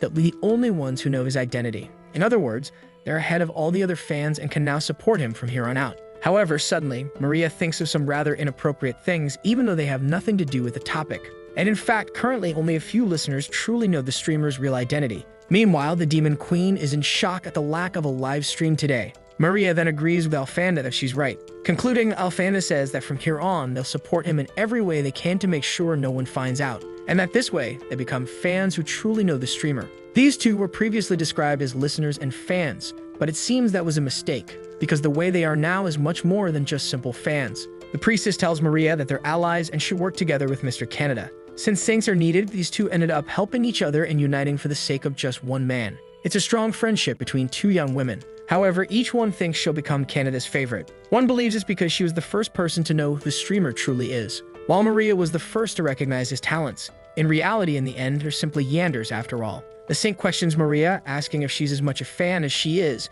and the girl responds that they're quite similar in that way. Tonight, Mr. Canada will be busy, so there won't be a live stream, and she suggests they use their voices to raise morale tomorrow. Concluding that, luckily, there won't be classes tomorrow, she says just preparing isn't enough. Maria then asks which stream she saved, and the priestess says she saved it while they acted in style. At that moment, they start hearing the broadcast voice. Overjoyed, they scream that they love Mr. Streamer. In that instant, they lose any pretense of hiding anything, as if they stopped holding back and scream their love all night long. Bidding farewell, the boy talks about starting the plans at the place they arranged. When he arrives home, he mentions he can't wait to resolve these issues to do the special live stream tomorrow. Leaving his room, he begins to check the security. Then he understands pretty standard, thinking he wouldn't be able to convince them to let him leave. However, someone can make that happen. Mira suddenly appears, asking if he called for her. Lifting her into his arms in her crow costume, they start to head out. Curious, she asks my lord what he needs so late at night in the capital. Smiling, he replies that he just needs an adult's help, and that's all. Arriving at Khan's workplace, she tells them to get straight to the point as she was waiting for him,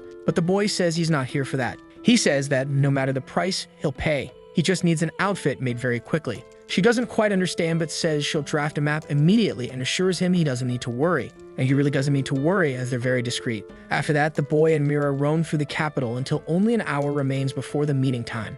An hour later, he was at the designated location. Seeing that it's a castle, he wonders if they can really use this place for a live stream. He thinks it's exactly what he expected from them and is glad they're allies. He states that he'll place an order with them next time. With his new outfit, he comments that it's really well made. The equipment is also good, with a portable camera that needs no further adjustments. Suddenly, someone knocks on his door and he allows them to enter. It's the two looking very nervous, and he thinks he should mentally prepare them. The boy says they don't need to appear on the stream, but both say they want to help as it will lessen the chance of people discovering he's not a commoner. This is their meeting from the previous day. With their plan, people may figure out he's a student living at the school. Maria says it's true since Alfana discovered it just from his hands. She also mentions that he can use the secret village for other missions and even their parents won't know.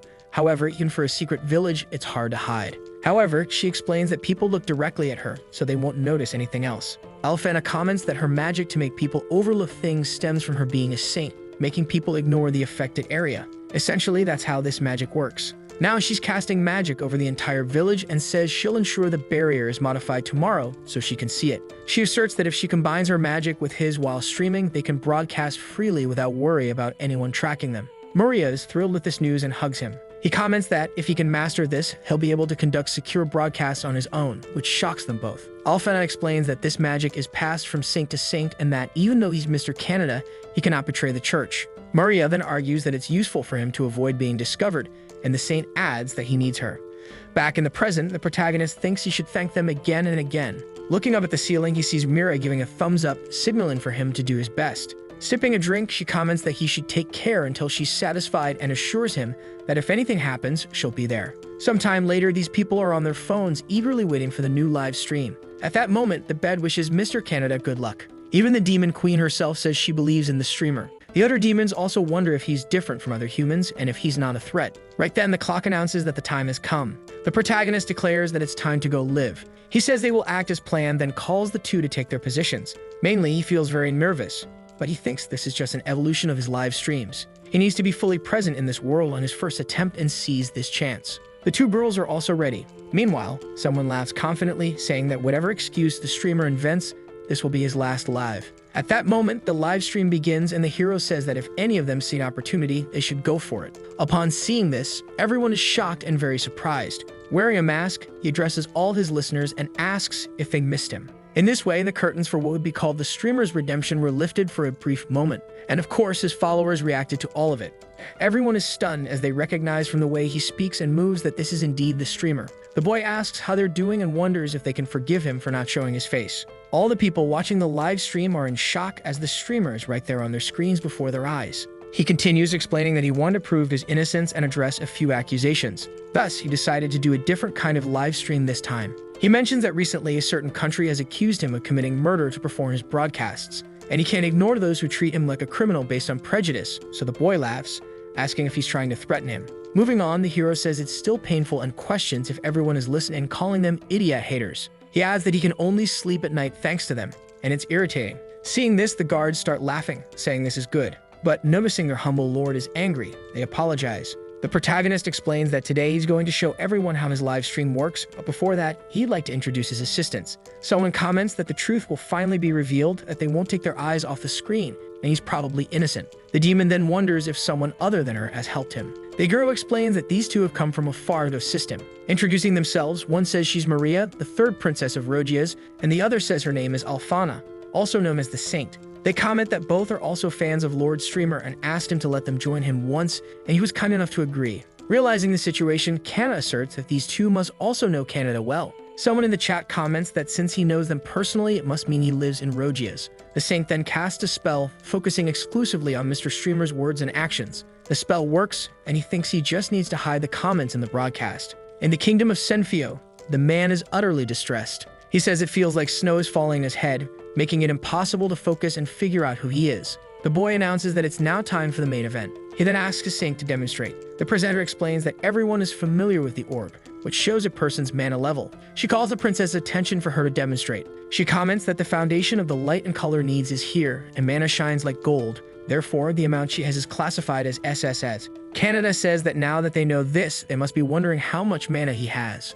He answers that he has an infinite amount, and that, in other words, mana is required for his streams, and he has it all by himself, without anyone's help. Seeing this, the person spreading lies is in shock over the concept of infinite mana. Meanwhile, he thinks this method is a bit simple. The night before, the boy confirmed with Mira that he would place his mana in the orb and prove that he has an infinite amount, and that their presence would help, as anyone would be convinced if they were there. Pointing at the assassin, he asks her not to look away. His hand approaches the orb. Placing his hands on it, a brilliant light begins to reflect. Mira comments that just as it shines gold, it turns into a sinister black, and when it shines black, it shifts back to vibrant gold. The assassin realizes it's as if his mana were infinite and attempting to break the orb. The chat goes wild, saying they've never seen anything like it and questioning if this is real. Having successfully demonstrated his mana, the boy thinks he didn't break it this time. However, he wonders why he's floating, and Mary notes that he's glowing like a rainbow. Suddenly, the orb flies toward the window, shatters it, and goes outside. In shock, he calls for the orb to come back and asks where it's going. As he runs, he asks the two to help him, and they follow his request.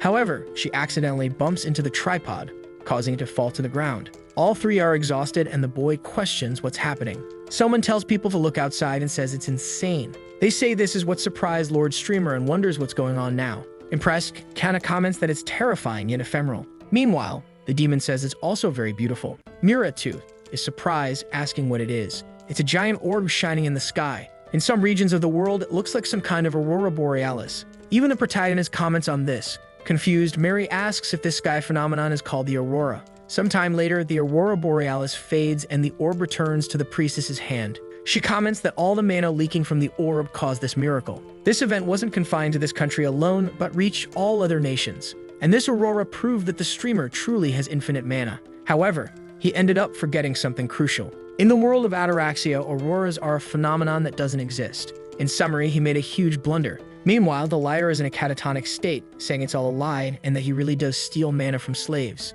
In other words, everyone believed that the night sky was intentionally created by him. Many in the chat claim that the streamer can control the skies and must be a ruler of the heavens. In shock, the boy wonders if they're exaggerating a bit, and the three, moved and teary-eyed, vow to follow Lord Streamer for the rest of their lives. Then, after this event, a day passes. People are wondering if he'll stream today as well and can hardly wait. The demon asks another if he's also watching, and his friend replies that he is. Meanwhile, at school, he reflects on how popular he's become, feeling it's a great honor. However, he thinks at least he'll be able to nap during breaks, and that he has to keep moving every day and hasn't been able to sleep much lately. Someone then comments that the miracle was divine and incredible. The priest is explaining that it's called an aurora, and the boy wonders why he's taking credit for it. Mostly, he thinks that in his past life, this phenomenon existed since ancient times, even before Christ. Then he realizes that these two perspectives are entirely different. Curious, several others ask the fan what the streamer was like and what they talked about. Maria interrupts, saying she has a commitment now and should ask more later. Thoughtfully, Canada understands that he owes them a lot for this and needs to find a way to thank them. After class, he stretches, saying it's time to go home and get some sleep.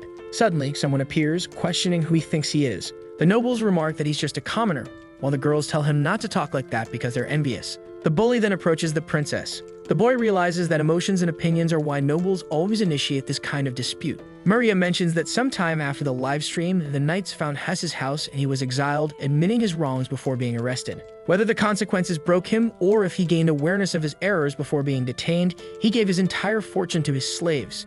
Kneeling, he says he offers this and humbly apologizes to them all. Canada thinks that something must have happened to change his attitude. In fact, the Demon Queen forced him to do this an hour before the knights arrived.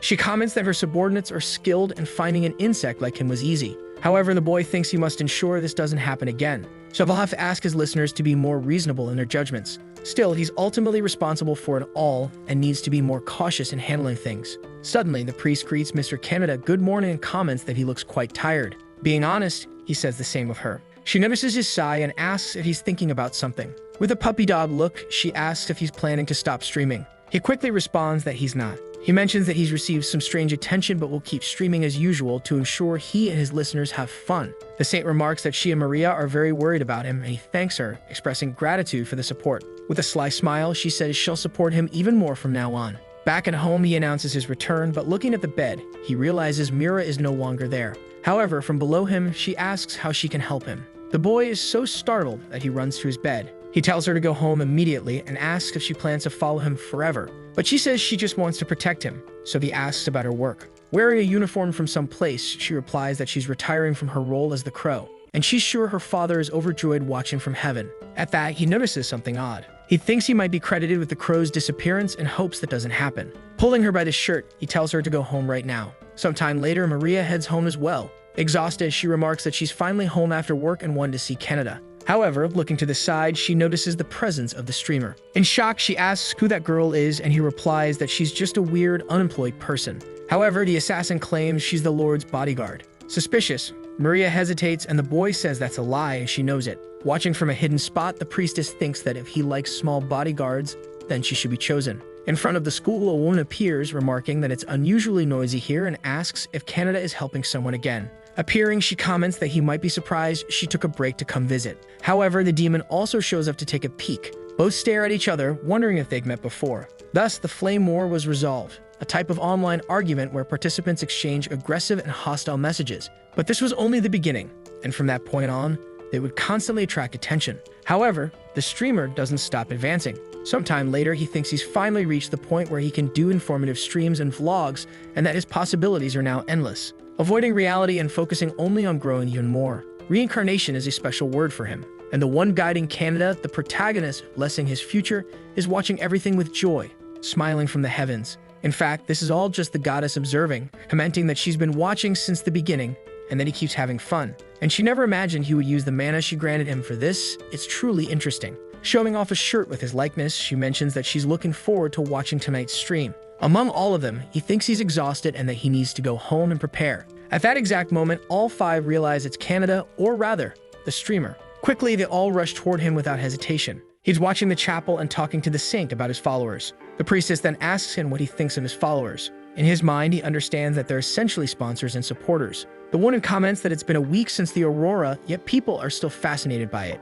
She adds that color artists are even competing to depict it, and while photos are nice, items are better to hold and touch. So the two suggest they make streamer-related merchandise, and he notes that it would take a while to get there based on what he thought. Looking at their faces, he realizes that the saint wants to boost his reputation as a streamer. He then asks if they're both okay with this, given their personal responsibilities and concerns. Maria explains that this won't be recorded officially, won't interfere with work, and won't be a problem as long as they keep it among themselves. Thoughtfully, he understands that, compared to what happens at school, it's like a breath of fresh air, and that it would end with both of them. If no one noticed that she had just saved his life. For if he'd made that joke silently, their devotion would only grow stronger, and something strange might have happened to him. Returning to the conversation, he wonders aloud what they should do first, and the saint begins to explain. She then leads them to a statue and explains that this statue of the goddess mysteriously appeared wearing the streamer's shirt this morning. She also mentions they couldn't find the culprit. Maria, in shock, questions who would do such a thing. However, Alfana says that since it's Lord Streamer, it's fine. They agreed on that, so they ask if this church is normal. She explains that the boy has fans everywhere and hopes he doesn't mind as they use magic to conceal this entity. Hidden, the three girls observe and ask if that person is a friend from school, the princess's servant, or a new staff member. Intervening in the conversation, Maria asks if the goddess herself wore this shirt. Wouldn't that be a divine omen? Alfana quickly agrees and gets excited, but the princess says it was just a joke. Sometime later, one of the goddesses is seen with several streamer shirts, and her friend asks how they were made. Back with the trio, Maria says it's still early, but they should wrap things up for today, so he asks what happened. She explains that, by the way, Alfana has something she needs to do, so he realizes this involves politics. But Maria says that wasn't what she meant, and he interrupts, wishing them both good luck. With a suspicious smile, Alfana says he's about to do something he'll understand soon, calling him Time Lord. Sometime later, he's in a part of the capital he doesn't frequent, noting how refreshing this place feels. At that moment, the stalker assassin shows up, saying a new shop opened yesterday and asks if he wants to check it out. However, the girl is quickly startled by her presence, and he questions Mira on how long she intends to stick around since he told her to find somewhere else to live. Looking at him, she says no repeatedly, so he asks why she's so surprised. He comments that he's happy she's his fan, but she shouldn't misunderstand. He explains that she's grateful for not revealing his identity, and that she helped him more than anyone else with the accusations. Lifting her into his arms, he comments that being a stalker is pretty bad and suddenly tosses her into a box. Trembling, she says she'll try to find a home for herself. Seeing this scene, the girl feels hurt and remembers her mother saying that picking up abandoned animals isn't a good thing. Ignoring her, he begins to walk away, saying he's moving on to the next thing. Crying, she recalls the part where he says to the next card, then says she's moved. He begins staring at a building, wondering if it's the place where Kana works. Mira mentions that it seems like there are already many customers, even though it's midnight, and Kana appears, saying most of them are adventurers heading home and night shift soldiers. Suddenly, he looks back with a smile, and she comments that it's nice to see him again. They exchange glances and remember that they were both at school 6 days ago. Kanata starts to feel embarrassed as they quickly greet each other, introducing themselves. They begin to size each other up, and the protagonist doesn't understand what they're talking about. Sometime later, the two are inside Kanata's establishment, and Mira wonders how much everything cost. Smiling, she says she was just about to have lunch, so they arrived at the perfect time. Upon receiving the feast, they're both astonished, wondering if it's really okay. Impressed, he thinks this is first-class food compared to what he could afford, and he's too stunned to think straight. A while later, they finish eating, and the boy asks if she usually eats with other people, to which Kana replies that she usually does with her co-workers. Changing the subject, she asks if he knows Princess Maria and Saint Alfana, to which he responds yes. With a sinister look, she comments that she recently dined with those two damn nuisances. Hearing this, the boy is stunned and not understanding what's going on. He then asks when she met them, and she replies it was about 6 days ago. She explains that they wanted mates to start resting from now on, and after handling the arrangements, established a business relationship with the royalty. Fearful, they approached because of certain things, dined, and talked about supporting a certain streamer, and upon hearing this, the boy spits out his drink. Smiling, Kana comments that it's nothing official yet, but she's now becoming the third member. He asks what happened, and he replies that he choked on water. In his mind, the boy comments that they talked about creating products, but not about founding a fan club. Curious, he then asks Kana if she's also a listener. Without hesitation, she replies yes. She explains that she was saved by his words, that the streamer is the most important and precious person in this world to her. Kanata is shocked to hear this, while the assassin girl thinks she overslept and missed the chance to infiltrate the meeting. So she had no idea about any of this. At that moment, she starts reflecting on the meeting and the support group. Suddenly, she stands up, saying she's going to wash her hands. Kana then calls the protagonist over. Approaching him, she comments that since he's here, she wonders if he wants her to be his first. In shock, he comments that it's too soon, so she asks if that means there wouldn't be a problem, and as she leaves, she says she's just kidding. Sometime later, she comments that it was brief, but it was fun, and they can come back anytime. He has many questions, but decides he'll ask them all later, and looking to the side, he notices Mira has disappeared. He figures she must be out looking for a house somewhere. After that, he realizes he has the day off and wonders what he should do tonight. Meanwhile, at the chapel, Alfana introduces herself as the founder of the streamer's support group. She mentions that creating an environment that allows Lord Streamer to thrive is today's meeting theme. Marita comments that the girl takes this very seriously, and Kana says she enjoys that atmosphere. The priestess thinks that for now, she only needs those who are in the know, and that this identity will bring in more members later. Suddenly, a portal appears in the area. Looking to the side, Alfana wonders who is there and sees something approaching. She understands that she is not at full strength, but for someone to be filtering her spell, it must not be an ordinary person. Suddenly, two people emerge from the portal. One of them asks if they are being tested to see if they are strong enough to protect him, and the other questions if it is an entrance exam. At that moment, everyone looks at the portal to see who it is. In this case, it is the Demon King and the Assassin, who comments that they also want to join. Quickly, they look at each other, realizing that someone was beside them. The princess realizes that the two were at the school the other day. Nikano understands that these two are like them. Smiling, the saint comments that she is excited to meddle with all of them and that everything is for the Lord Streamer. At that moment, they all make a sort of hand signal together, commenting that everything is for the Lord Streamer. Thus, the alliance is formed. Observing all of this, the goddess thinks that things are getting interesting and that this is just the second arc of his story soon. And Streamer becomes famous too would be a good title. Meanwhile, the boy is relaxing in the hot springs, saying the time off is wonderful and wondering what everyone else is doing now. At that moment, the gay in the chat asks if he likes pretty girls like the little saint princess. that he notices that this made the assassin and the demon king quite annoyed. He responds, saying that if he had the answer with a yes or no, it would be a yes, and if beauty were by his side, he would be a happy man. Crying, he questions if his single accomplices don't agree with him. Under a waterfall, they ask the motto if they heard that right. The two were very happy and embarrassed at the same time, understanding that they are the streamer's type. Before my school, people comment that they heard the little Saint Princess was resting because of a fever, and that they were excited to participate in today's practical lesson with them. In his mind, he understands that it's a bit lonely because he can't even visit her, as he's just a commoner. A teacher enters the scene saying that they will have combat training, which worries several students. He explains that the outfit he asked everyone to wear serves to block any external magic and thus protect any of them from being hurt by spells. However, if the wearer sustains a fatal injury, the emblem on their chest will break, and if it's not enough to block everything, their outfit will not take partial damage, although it will be harmless. In other words, you basically win if you break the other's emblem. Then the teacher asks if anyone wants to volunteer. Suddenly, someone grabs the head of a kid who is trembling, asking him if the two of them can start the first fight, and the boy, crying, says yes. Sometime later, both are battling. In very little time, the boy already gives up. Laughing, the bully says that was very pathetic. The protagonist understands that anyone would feel that way if dragged into a fight against their own will.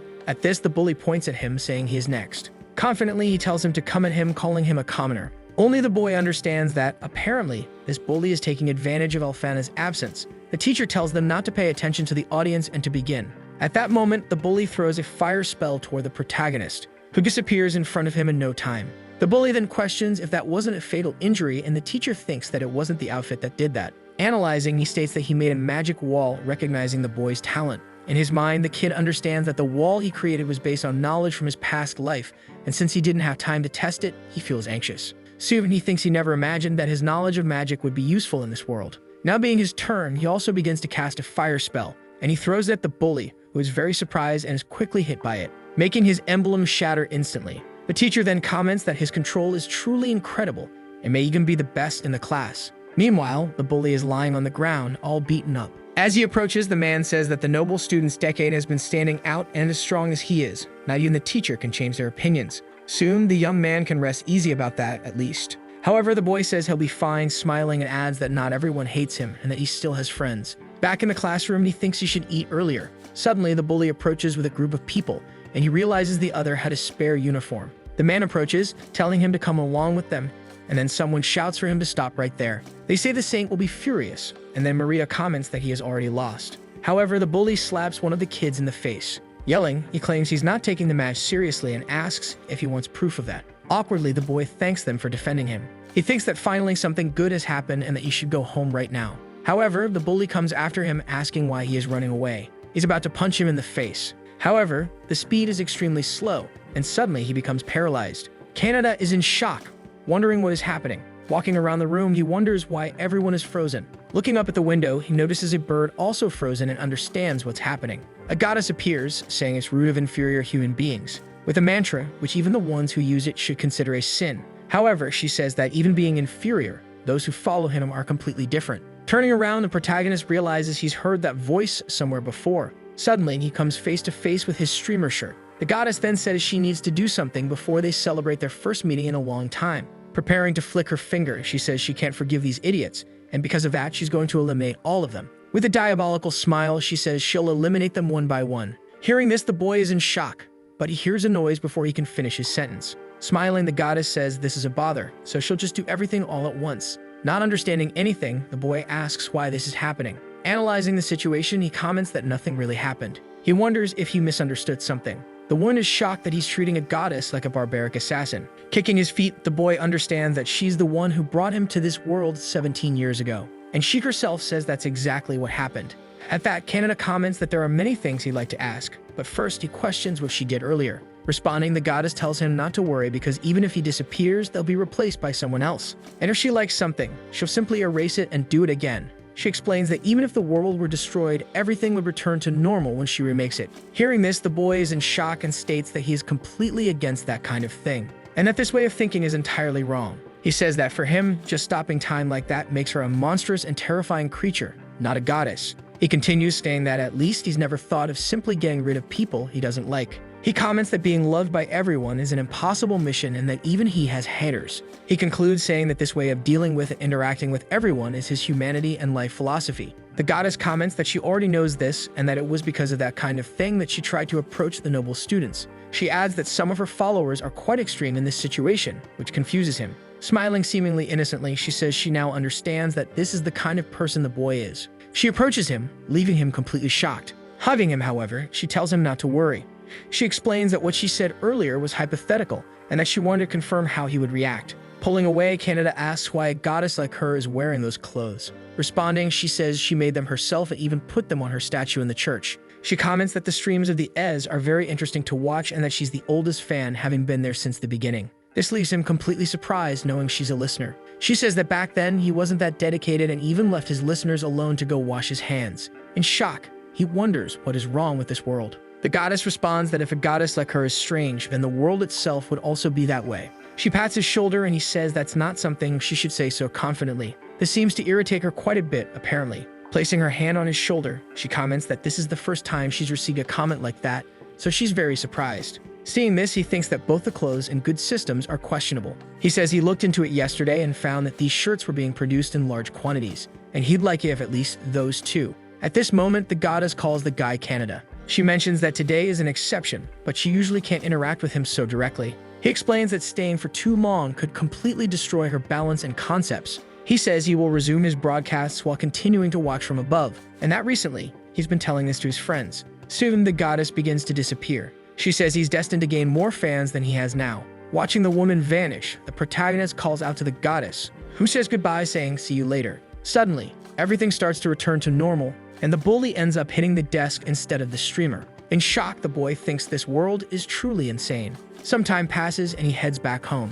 He realizes that 3 days have passed since then, and that time goes by very quickly. He recalls how surprising it was when time resumed its normal flow. He saw people writhing in pain, feeling a lot of agony, and apologizing. In this case, the teachers managed to resolve the situation, but that goddess definitely did something. He thinks that he's finally going back to school, so he feels happy despite everything. The boy is curious as to why their attitude toward him changed so suddenly. Before starting the live stream, he says that things have been very strange lately. The goddess is watching his live stream and says she feels that doing this has almost become a duty now, to the point that everything she needs to do in her existence as a goddess and even the world itself seem not to matter at all. She thinks she might prepare a body for the next time she descends to visit him, when suddenly someone calls her by name. Isla asks if she's watching that world again, and the goddess replies that she is, and that's her reason for living. Then she begins to wonder what she should do. She understands that the new one should give up, and that this world is insane since even she rejected it once. She comments that when she talked about erasing things he doesn't like and being able to do so, she was entirely serious.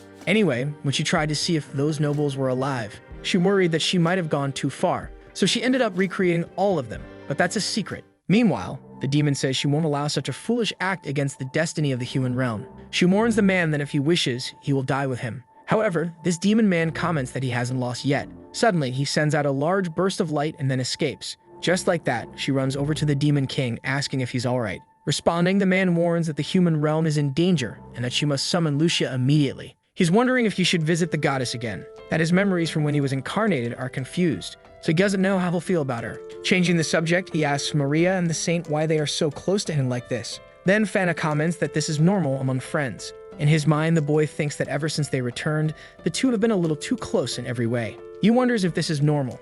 Then both are thinking that they need to make up for the time they weren't with him.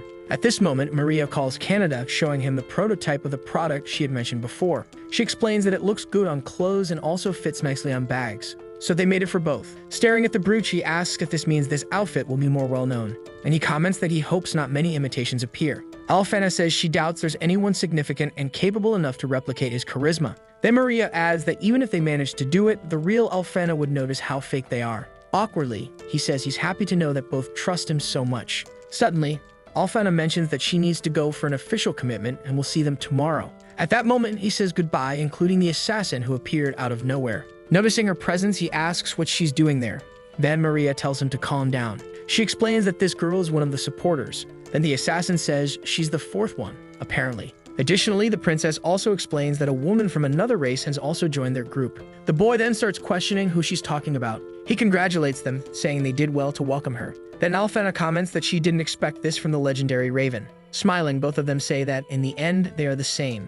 At that moment, he asks why the protection magic isn't working, and the saint explains that Vera has enough power to oppose his mana. Confused, he asks if the assassin is weaker than the priestess, and she explains it's just an exposure, not a nullification. So yes, he understands that the woman's spell works very well at the school, because no one considers her an enemy being a saint. Now he continues to explain that the assassin's mana isn't much above average, and that she's only managing to oppose his mana through her skills. Changing the subject, he asks Mr. Canadet if he knows Maria's family. He responds that he doesn't know them well. Gossiping, he explains that Maria has a little brother and sister. They have bothered her a lot lately because they want to meet her. He comments that he noticed she was more tired lately, but he didn't think it was because of that. And if his sister were friends with someone she admires, she would act the same way. At this moment, the protagonist says he understands and thanks them for the support. Then he says he'll need something to do. He comments that he'll reward her later. This makes the saint very happy. However, in the background, the assassin looks quite sulky. Approaching, she comments on what he's going to do about her. Then he gives her some sweets, and Ataba says she's upset that she'll be going home today.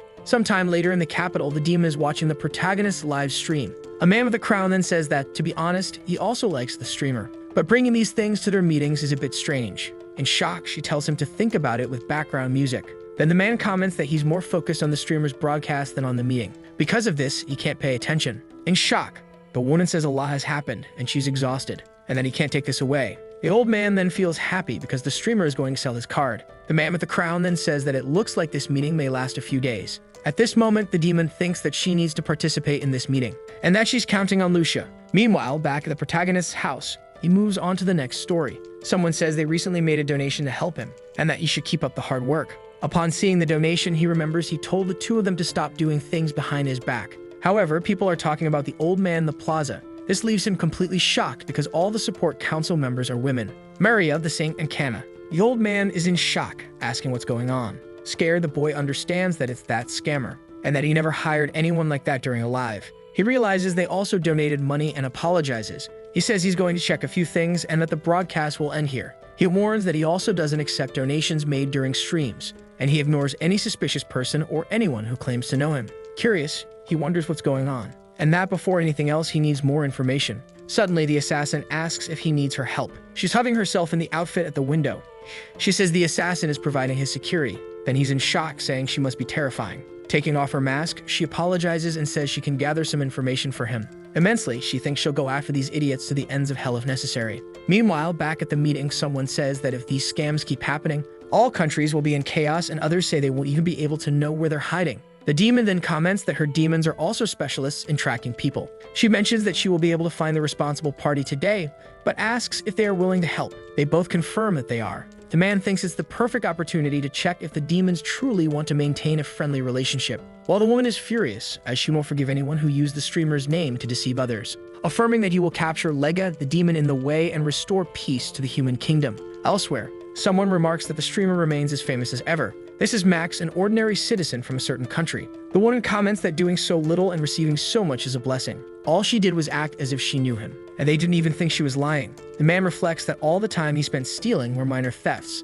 and now he can get everything back since he can make money, and it's not even a scam. He thinks that if he donates a coin from his bag to him, technically, he'll be using the money to support him. However, he realizes the stream has already ended and says he'll listen to the recording tomorrow. Suddenly, someone starts knocking on the door. Approaching with a coat on, a person asks if he's Max. Then it's revealed to be a woman. He then asks if it's possible for there to be a beauty like her in this country. Quickly, the woman attacks him. He approaches, saying that she doesn't even know who he is, but she should have fallen for him when he was away. He wonders if perhaps it was the smile from earlier. Smiling, the girl says he seems excited and asks what he wants to do with her. Going mad, the man begins to laugh, saying he never tires of her sensual voice. The woman then moves closer, calling his name and saying she wants something. In shock, he doesn't understand what she means by that, asking if she wants his mouth, his body, or his love, but she says she wants his heart. Piercing the man's chest with a wicked smile, she asks if he can give it to her. He collapses to the ground, then she comments that he took from the Lord streamer's fans, so in this way he can also be taken. A knight comments that she is very skilled, and the demoness asks if this was different from how a knight would handle it. The man replies that either way, the air is very sweet, and he feels he's losing control. He also asks if she really killed him. The demoness explains that he shouldn't be foolish, and that she merely seduced him, putting him to sleep, meaning he's dreaming that she tore out his heart. Curious, he asks if that's how she bears guilt, and she confirms it is. The man remarks that he thought she would kill since she's a demon. However, she responds that the Lord Streamer preferred a more peaceful resolution. She explains that only the Lord and the others aim to avoid unnecessary conflicts, and that demons are adapting to the Lord Streamer's ideas. The knight appears, asking if they found him. Then the man replies affirmatively. At this moment, he thanks the succubi for their help, and she says they'll meet again soon and work together. Powerful demons like these succubi can see others' mana.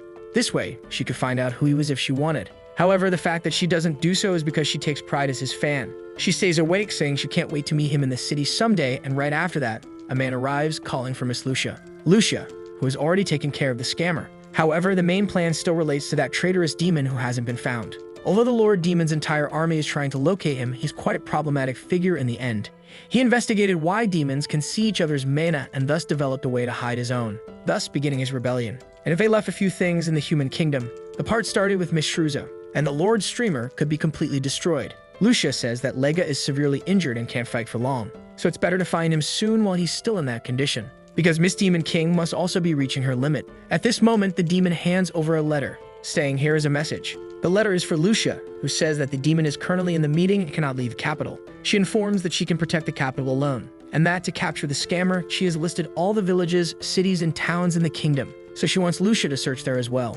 They're leaving everything with the succubi. She tells her not to worry and calls her Majesty. Seeing all this, the Raven thinks that someone apparently got there first. The assassin then explains to the protagonist that this is how the scam was resolved, and that now measures against crimes like this are being strengthened throughout the country. Clenching her fists, she says that next time she'll catch him. Being a personal bodyguard, she'll capture all criminals, bringing them down on his head. Kanana thanks her, saying she was of great help once again. Then he realizes he'll need to inform everyone about this on the live stream tomorrow. Changing the subject, he calls for Mira, asking if she could help him with an experiment while Lucia is around. He explains that he's thinking of evolving his stream to another level. Sometime later, he mentions that he's going to the bathroom, and when he gets back, she should tell him what she thinks. Mira agrees, saying that's fine, and she lies down on his bed. At that moment, she begins to pull the sheet with a manic expression. She comments that she's more of an assassin, but that one was close. She thinks she might have made an ugly face in front of him, that it's very dangerous. The protagonist wonders if it worked, and that he'd be very happy if she liked it. Sometime later, the man with the crown comments that he must be the streamer,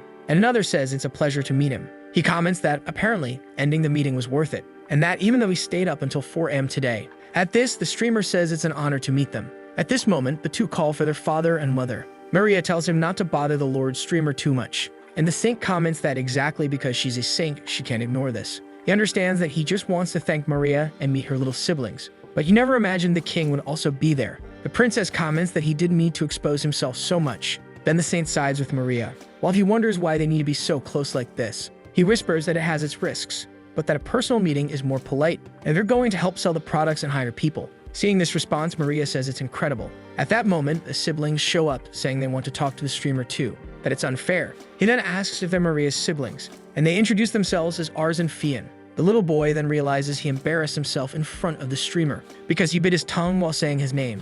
The protagonist then tells the two kids that they have great names. Meanwhile, Maria and the Saint draw the Lord Streamer's attention. The kids then ask if they could do the opening for these streams, and the king tells the two not to be rude. However, he comments that it's fine with his highness, and decides to go for it. He comments that it's time once again. Seeing this, all the girls in the house are very astonished. At that moment, a woman falls into the king's arms. Maria reassures everyone not to worry, that the people in the castle are just a bit anemic. She thinks that everyone's mental strength isn't yet enough to withstand the Lord Streamer, that it looks like it'll take a while for them to join the support group. Quickly, she invites the Lord Streamer to go to the room. Once there, he feels relieved because it was very hot earlier. Where she was, Maria is grateful he took notes, and he says he was just returning a favor. Actually, he comments that the scam situation was very chaotic, and he ended up forgetting something. He mentions that today is the release of those limited items, and that they're exclusive to 3 countries, including theirs. He sends the information to the Saint, stating that the launch is on a grand scale, and that apparently the sales lottery attracted many people. The rules weren't enough, so they asked the knights and kings for immunity to ensure a fair lottery. And if the scam situation hadn't been resolved quickly, this would have been delayed as well. The boy thinks that since there are so many problematic fans, he feared there might be a massive uproar. At this moment, he starts hearing many people talking. Then, looking out the window, he understands that it's about to begin. He comments that he didn't even teach them. He thought they should line up. The knight states that if anyone causes trouble, they'll be expelled. Sales in the demon world will begin after Lega is captured. Meanwhile, the assassin is at a small stall, because he got a temporary job recommended by the princess. An announcement begins for the entire audience that the sales have officially started. At that moment, many people celebrate. saying they waited a long time for this moment, and another says they sent 1,000 postcards and won a prize enough for their whole family. Seeing this, everyone starts getting happy, from the women who are fans of the streamer to other people. However, he questions if they really want this, and Maria responds that this is Canada's power. Hiding behind her back, the Sink gets the boy's attention. She says that apparently last night he and Mira did something incredible for the first time, then asks if it's true. She explains that when he arrived at the castle with her in the morning, before leaving, Mira was bidding him farewell, and then she told the priest about it with a mischievous look. Seeing this, the girl asks if everything that was said is true. She asks if it was really the first time, and the protagonist replies that it was, and that he shouldn't have asked Mira to keep his secret. The Saint asks if she isn't good enough for him, saying she's given her all for him, that she's practically the same age and height as Maria, and that they have the same strength, actually even stronger than her. But the princess intervenes, asking what happened. Maria then thinks she needs to calm them down. However, Alfana repeats Mira's phrase, which goes, "The sweet sigh he gave me in the room was wonderful." At this moment, the princess changes her mind, approaching, calling him by name and asking him to explain it right now. She then asks if what Mira said about them doing something together last night is true, and the boy responds that it is. At this moment, he wonders why they're both bothered by it. They get very irritated, commenting that he didn't include them. Awkwardly, he says they can do the same with him, then asks if they can forgive him, which shocks them. They're completely surprised by the streamer's response. Maria comments that she doesn't like not being the first, but that it's fine with her. She's okay with trying it just once. Alfana comments that compatibility isn't important. It's not as if Mira is more compatible or something like that. As he leaves, the protagonist says he'll be prepared by then, that they should come to his room tonight. Then Maria asks if they'll do it here. Surrender says no, since all his stuff is back in the dormitory, and that apparently sales are going well too. Some time passes, and Alfana asks them to leave. That Maria comments that she needs to be as clean as possible because they need to be in their best form. The Saint explains that Canada said it would involve tools, but if the assassin Mira couldn't handle it, then can they even stand a chance? Excited, the princess says it's fine because they're taking the initiative, and there's nothing to fear.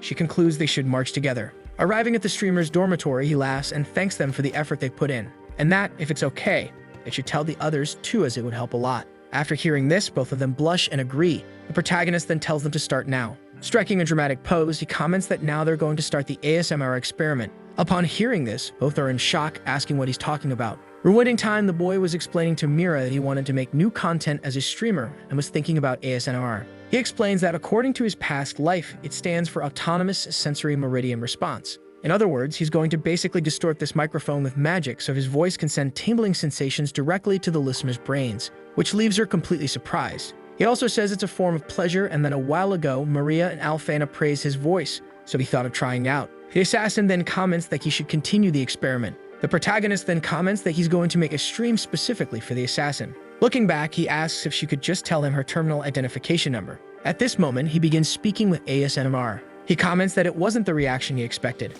but the assassin says that even so, it's a great reward for her. He then decides to modify his voice even more, which leaves her stunned. He's happy to see that it worked. Back in the present, Alfana questions what this means for the experiment. Alfana comments that it's as if his voice directly reaches her brain. Then Maria comments that if she hears anything else, she'll go mad. Hearing this, the boy just smiles. In the ASMR, he apologizes for it, and that he's only supporting data and that she has to hold on a little longer. After the experiment, he thinks he doesn't know much about ASMR, but things like food, whispers, and sweets were popular back then, and he started developing this to make everyone happy. But in terms of reactions, it's very good. In the flashback, he goes to Mira and asks if she'd like to say something to him. Then the girl asks if it can be anything. Smiling, he comments that he appreciates her help earlier and tells her to continue the experiment. The assassin then writes a letter and hands over the script that Mira wrote for him. He also repeats it to Maria and Alfana, saying that from now on, they should live only for him. The boy is shocked because the assassin was truly motivated by his words and asks how it went. She responds that it's appealing as a form of pleasure, but thinks it's best saved for the future, as there are definitely things to improve. Both Maria and Alfana comment that they will work on it with him for a long-term project, saying he'll need a lot more data. Smiling, the protagonist thanks them, agreeing that they're right. In this case, for the girls, they kept their expressions in check and focus all their efforts on containing their voices. The ASMR streams are still far from being complete. In a small school plaza, Maria asks Alfana if anyone is nearby. The girl replies that she's at her limit and can't put up any more barriers, collapsing to the ground. The princess questions whether releasing ASMR to the world is truly the right thing, and her friend comments that it's both terrifying and wonderful, so they should monopolize it. Back in Canada's room, he looks at a product and says it sold well. Since it sold so much, he should use some of that money for his parents. Just enough so it doesn't look suspicious and not too late, at least. However, disaster is about to strike Canada's homeland, because in a few days in that very hometown, a demon will attack everyone. An angel calls out to her goddess. Isla comments that she's wearing a complex expression as usual. The question is whether it's just an ordinary village in the countryside, and the goddess responds that this is Canada's hometown called Ralgin. It's about to be destroyed, and the goddess says she's sorry, that she doesn't think she can interfere, and it's painful. But Isla thinks she wants to do something for humanity.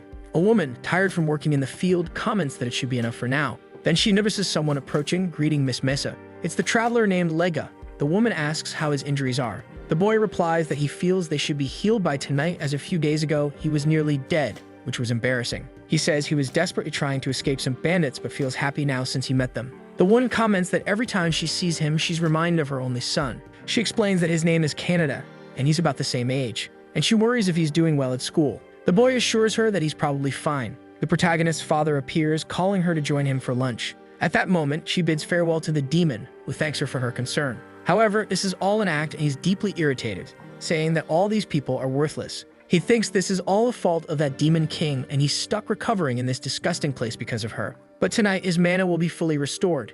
In that case, he'll start by eating, destroying, and killing everyone here. Suddenly, he sees a mysterious person and claims that they don't have enough mana to be a snack and are just a filthy person. Sometime later, the family gathers to eat and celebrate the boy's recovery. However, he tells the old man to be quiet and says humans truly are fools, transforming and saying they're a joke. Revealing his true form, he declares they're idiots and will be his dinner tonight. Looking around, he wonders who he'll start with. Then he sees an old man kneeling on the ground, questioning what he's doing and tells him he should hurry and run now. The protagonist's mother appears, declaring she'll buy them some time and that they should go to their parents. The demon asks what she's planning to do and how many seconds she thinks she'll gain. However, the protagonist's father suddenly attacks him from behind, telling him not to lay a hand on his wife. He quickly attacks him, telling him to fall to his death right now, and calling him weak. The demon then speaks to the woman, saying she associated him with her son, and asks if she's not happy to be reminded of him as she dies, like a useless person approaching death. The woman apologizes to Canada, her son, but just in time someone arrives at the scene,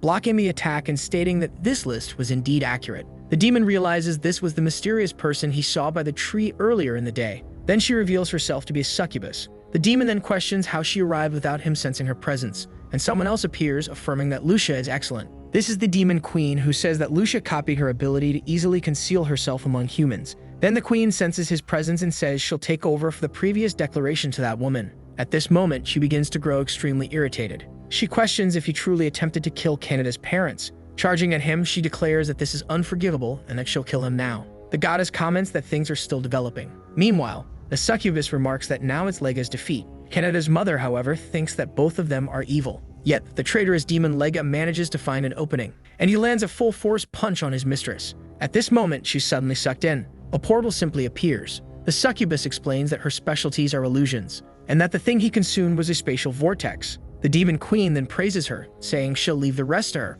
After being transported, he wonders where he is. The queen says this is a place far from the capital and from Rugen, as well as his tomb. She explains that he can still connect the outside world to the demon realm, but not here. Approaching, ready to deliver a kick. The demon remarks that she's different from before, and she realizes his mana is 10 times greater than before. But she ends up countering, landing a full-force punch on his stomach. She comments that her power is about 1,000 times her usual strength. A single punch is strong enough to throw him far back and shatter a rock. Lying on the ground, the demon man mutters that this can't be real. Smiling, the demon queen affirms that this is her strength for humanity, because demons are prepared to laugh with humans, support them, and have fun together. Unfortunately, the defeated demon never recognized the kindness of these beings after encountering and interacting with them. However, the man says that no matter what she says, he will never accept this idea. Explaining further, she says that he must think humans are appealing for them to want to marry demons. His unexpected answer leaves the demon deeply surprised. The queen continues, saying that when she makes the world accept her kingdom and make marriage with humans possible,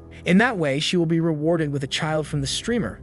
Absolutely. After hearing all of this, the demon declares that she's insane. Launching an attack, she asks if he doesn't remember the pleasure of killing humans and remarks that demons have felt this for hundreds of years. As the lightning approaches, the demon queen says they are remnants of an ancient era. At this moment, she commands her cape to return to wings and protect her, which it does. Quickly, the demoness approaches the man, preparing to punch, and says this is for the wrath of the victims to whom she offers her fist. Landing a solid punch on the man's face, she declares that this is also for Canada and the villagers who suffered greatly from the destruction of their homes and the entire village. She says it's the streamer who wishes for all the peace. Who is the streamer? who has to postpone their engagement, and it's also delaying the birth of their eldest son, eldest daughter, second son, and many more. After defeating the demon, he is left completely shocked and broken. Throwing him up, she says she's going to introduce a little something now. At this moment, she places him inside a black sphere, immobilizing him completely. Snapping her fingers, she says the boy is definitely her husband and that this traitorous demon should ponder over it in hell. At this moment, the demon declares that she's never dated anyone before, and after realizing this, he simply explodes. Afterward, the queen returns to the previous location. The succubus informs her that they're progressing with repairs to the village, and the queen then says she's leaving this place. However, her subordinate asks if she was injured in battle in any way, but her leader explains that she defeated that demon, yet she still hasn't slept since the meeting and that her body won't last. At this point, her subordinate asks if Her Majesty is going to sleep for 5 days. Sometime later, she awakens, asking where she is, and Canada's mother catches her attention, asking if she's already awake. The woman then thanks her for what she did and introduces herself as Meza, Canada's mother. She says it's a surprise that her brave son is friends with the Lord of Demons. Shruza is extremely surprised after hearing this and questions how this human woman knows the whole story. At this, the succubus explains that she told the protagonist's mother about the situation, believing it was necessary due to recent events. Approaching, she thanks the demon queen and explains that she's happy to know the current Lord of Demons is kind to humans. She also apologizes for not having an extra guest bed, explaining that she had to place her in Canada's bed. The queen, slightly embarrassed, thanks her, and looking to the side, she notices the hero's clothes. Walking over, she wonders what they are, with the woman responding that her son had a costume for the school festival and didn't have a place to store it, so she left it there. At that moment, the subordinate approaches her queen. The succubus comments that it's true. Lord Canada really is the Lord Streamer. She asks if any demons have noticed, and the queen replies that fortunately, they're not even aware of live streaming. Lucy then casts an illusion on the costume. With this, only those involved with the streamer can see it. The queen then comments that they are probably the only ones who know about it and must keep it a secret. Snapping her fingers, she remarks that she couldn't ask for a better situation. Looking forward, the woman asks if there were clothes there before. They respond that probably there weren't. Changing the subject, she compliments the two demons' hair and comments that her husband also has black hair, which is wonderful for them. She says that her husband once mentioned that if she ever goes out with someone, it should be someone with black hair for their son, quite some time ago. The demons just smile in a rather eerie way, and the queen tells her not to forget those words. Thus, the two demons and Yander doubt whether all those words came from humans who were unaware of their intentions. The demons say they'll spread the word of the streamer here, keeping their identities a secret. Shifting slightly to the previous night, the protagonist is walking through the city when suddenly, he looks up and says he feels like something is lighting up the sky. While his hometown was saved, something he doesn't know, he is away from the capital, in Randall. On another day, the protagonist asks someone if they'd like to go on a trip to Randall together. The princess apologizes for mentioning it so late, but Alphonse says he doesn't care much about social status. Smiling, she gently asks everyone to go together tomorrow, so Canada and the others depart in an instant. Upon arriving in the city, Maria tells the protagonist that this country manufactures magical items and some of them might be useful for streaming. The boy asks if Alfana will come, and Maria responds that she's a saint of the capital, so things have only been complicated. Taking his hand, she comments that's why she hasn't left the country much and that they should change that. In the background, someone comments that this is very romantic. Looking back, the princess calls the girl by name Athena, who replies that was just a joke. She greets the students and introduces herself as Athena Paratho, the duke's daughter. The boys bow and say it's a pleasure to meet her, but the woman tells them to lift their heads. After all, they are special guests. She apologizes to Maria for the early disturbance, but informs her that the meeting will start soon. In front of the mansion, someone mentions it's time to start studying. The princess asks Athena if their proposal can join the meeting, and the woman replies that it cannot. One of the students calls the protagonist, asking if he's decided what he'll study, and Canada replies that he's decided to study magical items today. They comment that it's different from what they chose, and that they would have invited him if it weren't. After the boys leave, the protagonist thinks this is what they call youth, it seems. Later, in another place, walking through the street, the protagonist thinks that strolling in a foreign country is great, but he questions if this is really the craftsman's district. Sitting on a bench, he comments that he's been walking for half an hour and that he's tired and should rest a bit. Looking to the side, he overhears a conversation and thinks it's a couple. However, he realizes it's just a girl and not two people. Suddenly, he looks closely and notices something very strange. Analyzing the doll, he remarks that its lips are very soft and calls it Mr. Streamer with a rather creepy expression. At this moment, Canada discovers the terrifying existence of Yander listeners. Seeing this, he wonders if that's not a doll himself. Awkwardly, the girl apologizes to him, saying that playing with dolls is her hobby and admits she knew she was noisy.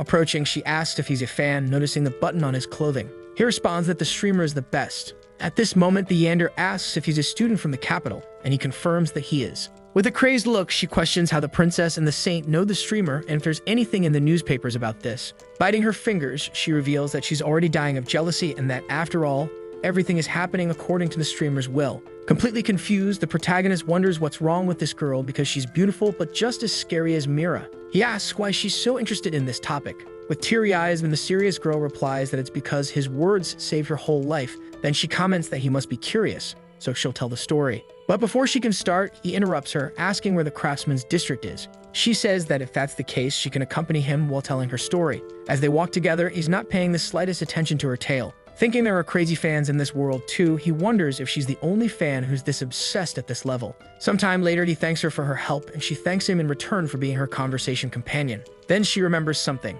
She introduces herself, saying her name is Lisa, a completely ordinary peasant, and he tells her his name is Canada. He says she's very beautiful and even thought she might be a noble. She replies that even if she were, social status means nothing at all, because that's what Mr. Streamer said. As they say goodbye, she tells him she's leaving, and that they'll talk about Mr. Streamer again someday. Smiling and bidding her farewell, the boy replies, of course, but in his mind he's already sure he'll never talk about it with her again. He watches some children playing and remarks that just watching them is already enjoyable. However, he notices as he walks that Randall seems to have a significant issue with social discrimination too, and that it's unfortunate because being a commoner doesn't mean one's skills are inferior. At that moment, he hears someone shouting, "Terrible store." The man is yelling, saying that everything is trash, and the woman warns him that if that's all, he can leave. Approaching, the boy tells him not to speak like that to someone who puts so much dedication into their work. Pushing him back, he asserts that this trash was made with more care and dedication than he could imagine in his world. Afterward, something falls into his hand. Examining it, he realizes it's a flash drive. He wonders why people would see this as trash, as he finds it amazing. Then the bully calls out to the brat. The man asks what he would do if he broke his bones. However, calmly looking at the boy, he realizes he's a kid from the capital, so he's in shock. He runs away, saying he has work to do and won't come back, asking for forgiveness. At this moment, the shopkeeper thanks the boy. The merchant says it was incredible how he made the man run. Then he asks for his name, and the boy replies that his name is Canada and that he's from the capital. A boy with glasses introduces himself as Shidu and says he's the owner of this shop and also a craftsman. Canada and Shidu's encounter marks the beginning of an unexpected tale, and this very meeting gives rise to a duo that would turn the world upside down. But that's a story for much later in the future. Sometime later, the boy with glasses asks why he came here, being from the capital, and offers him tea, commenting that he must be tired. Canada thanks Shigo, but Shidu says there's no need to be so formal as they're the same age. He says 2 customers in one day is rare for him, and that most people aren't interested in his creations. He says he barely makes ends meet working for the nobles. He explains that being a commoner, he only receives 30% of the standard salary and can't survive here without fame or connections. Surprised, the boy understands that the merchant's situation is even tougher than his own, despite both being commoners. Then the boy with glasses says that even so, he still has a dream. He affirms that he wants the things he creates to make people happy, regardless of social class, and that discrimination happens because people aren't open-minded. They keep creating things that don't fit anything. He declares that he doesn't have money or talent, but he has passion, and then he shows a box. In shock, the protagonist realizes it's a pair of headphones. He then asks if the boy really made that himself. He replies that actually he got the idea from the streamer, which leaves the merchant rather confused. The merchant explains that he usually plays it as background sound, but apparently the streamer's voice is quite famous, and some people listen just for that. He says he thought it would be better to hear him directly in his ears rather than through a speaker. However, he doesn't have a compatible device, neither by magic nor technology. There's a bit of noise, but the quality is good. But looking back, he notices Canada is already using headphones. Responding, Canada says it was instinct. Approaching, he puts one of the headphones on Shidu, and Shidu hears the sound of water or a flowing river. Excited, he says he's getting closer and closer to his dream. Canada then asks Shidu if he can buy 6 pairs of these headphones. Shidu asks if 6 gold coins will be enough. Then Shidu recalls something. He mentions that if he remembers correctly, the streamer used this background music yesterday. Changing the subject, he tosses something to Canada, saying these are the new products, the headphones he purchased. He explains that they admire the streamer to the point of recording and editing his streams, and that love has no gender. At that moment, Canada says goodbye, mentioning it's time for him to go, but the merchant stops him, commenting that what Canada said truly helped. Approaching, Shigu expresses that it really made him happy, thanking him. His gratitude was directed at Canada and not the streamer. And that's how he made his first friend of the same gender. Returning to the present, Canada wonders what that is in the sky. Inside the mansion, everyone thanks Miss Athena for the meal. Amazed by the food, Canada states he's never had such a delicious meal before. Smiling, Athena says he doesn't need to thank her and should instead thank Princess Maria. At this, Canada says he's genuinely grateful to Princess Maria. from the way she cares and thinks about others, regardless of class. It really shows how much she cares about them as friends. Hearing this, the princess is shocked, while Athena finds the boy's statement very interesting. Changing the subject, Athena tells Maria that there's someone she'd like to introduce to her. She explains that this is her friend Lisa, who's a fan of the streamer, which leaves the protagonist completely stunned, not believing that this is actually happening. Looking more closely at Athena's outfit, the boy also realizes that she's a fan of the streamer, just like the other girl. Athena then tells Maria that since she's one of the rare people who know the streamer, she'd like her to chat with Lisa about all sorts of things. While they take a bath, of course. The princess agrees as long as it's done moderately. Meanwhile, the protagonist is in the male dormitory. He thinks that Maria and the others are getting along well and having girl talk in the bath because of him. He soon starts to imagine the whole scene of the three of them together. Interrupting his imagination, his roommates call him over. One of them apologizes for everything and explains that they're in the same class but barely talk, and they never helped him when he was in trouble. The protagonist says he doesn't mind, and actually he should be the one thanking them. The boys comment that they're all commoners, and seeing him work hard also motivates them. Then the one of the classes says he hopes they can be friends from now on, and smiling, Canada thanks them and suggests a celebration. He asks if they know what a pillow fight is. Canada was slowly becoming loved by those around him. However, in any case, he couldn't lower his guard, for not all love is pure. In the bath, Maria calls out to Athena, urging her to get in already. Athena responds with a sadistic smile, saying she's on her way. So the video ends here. If you don't want to miss the next part, activate the notification bell, and see you next time on Tab's channel.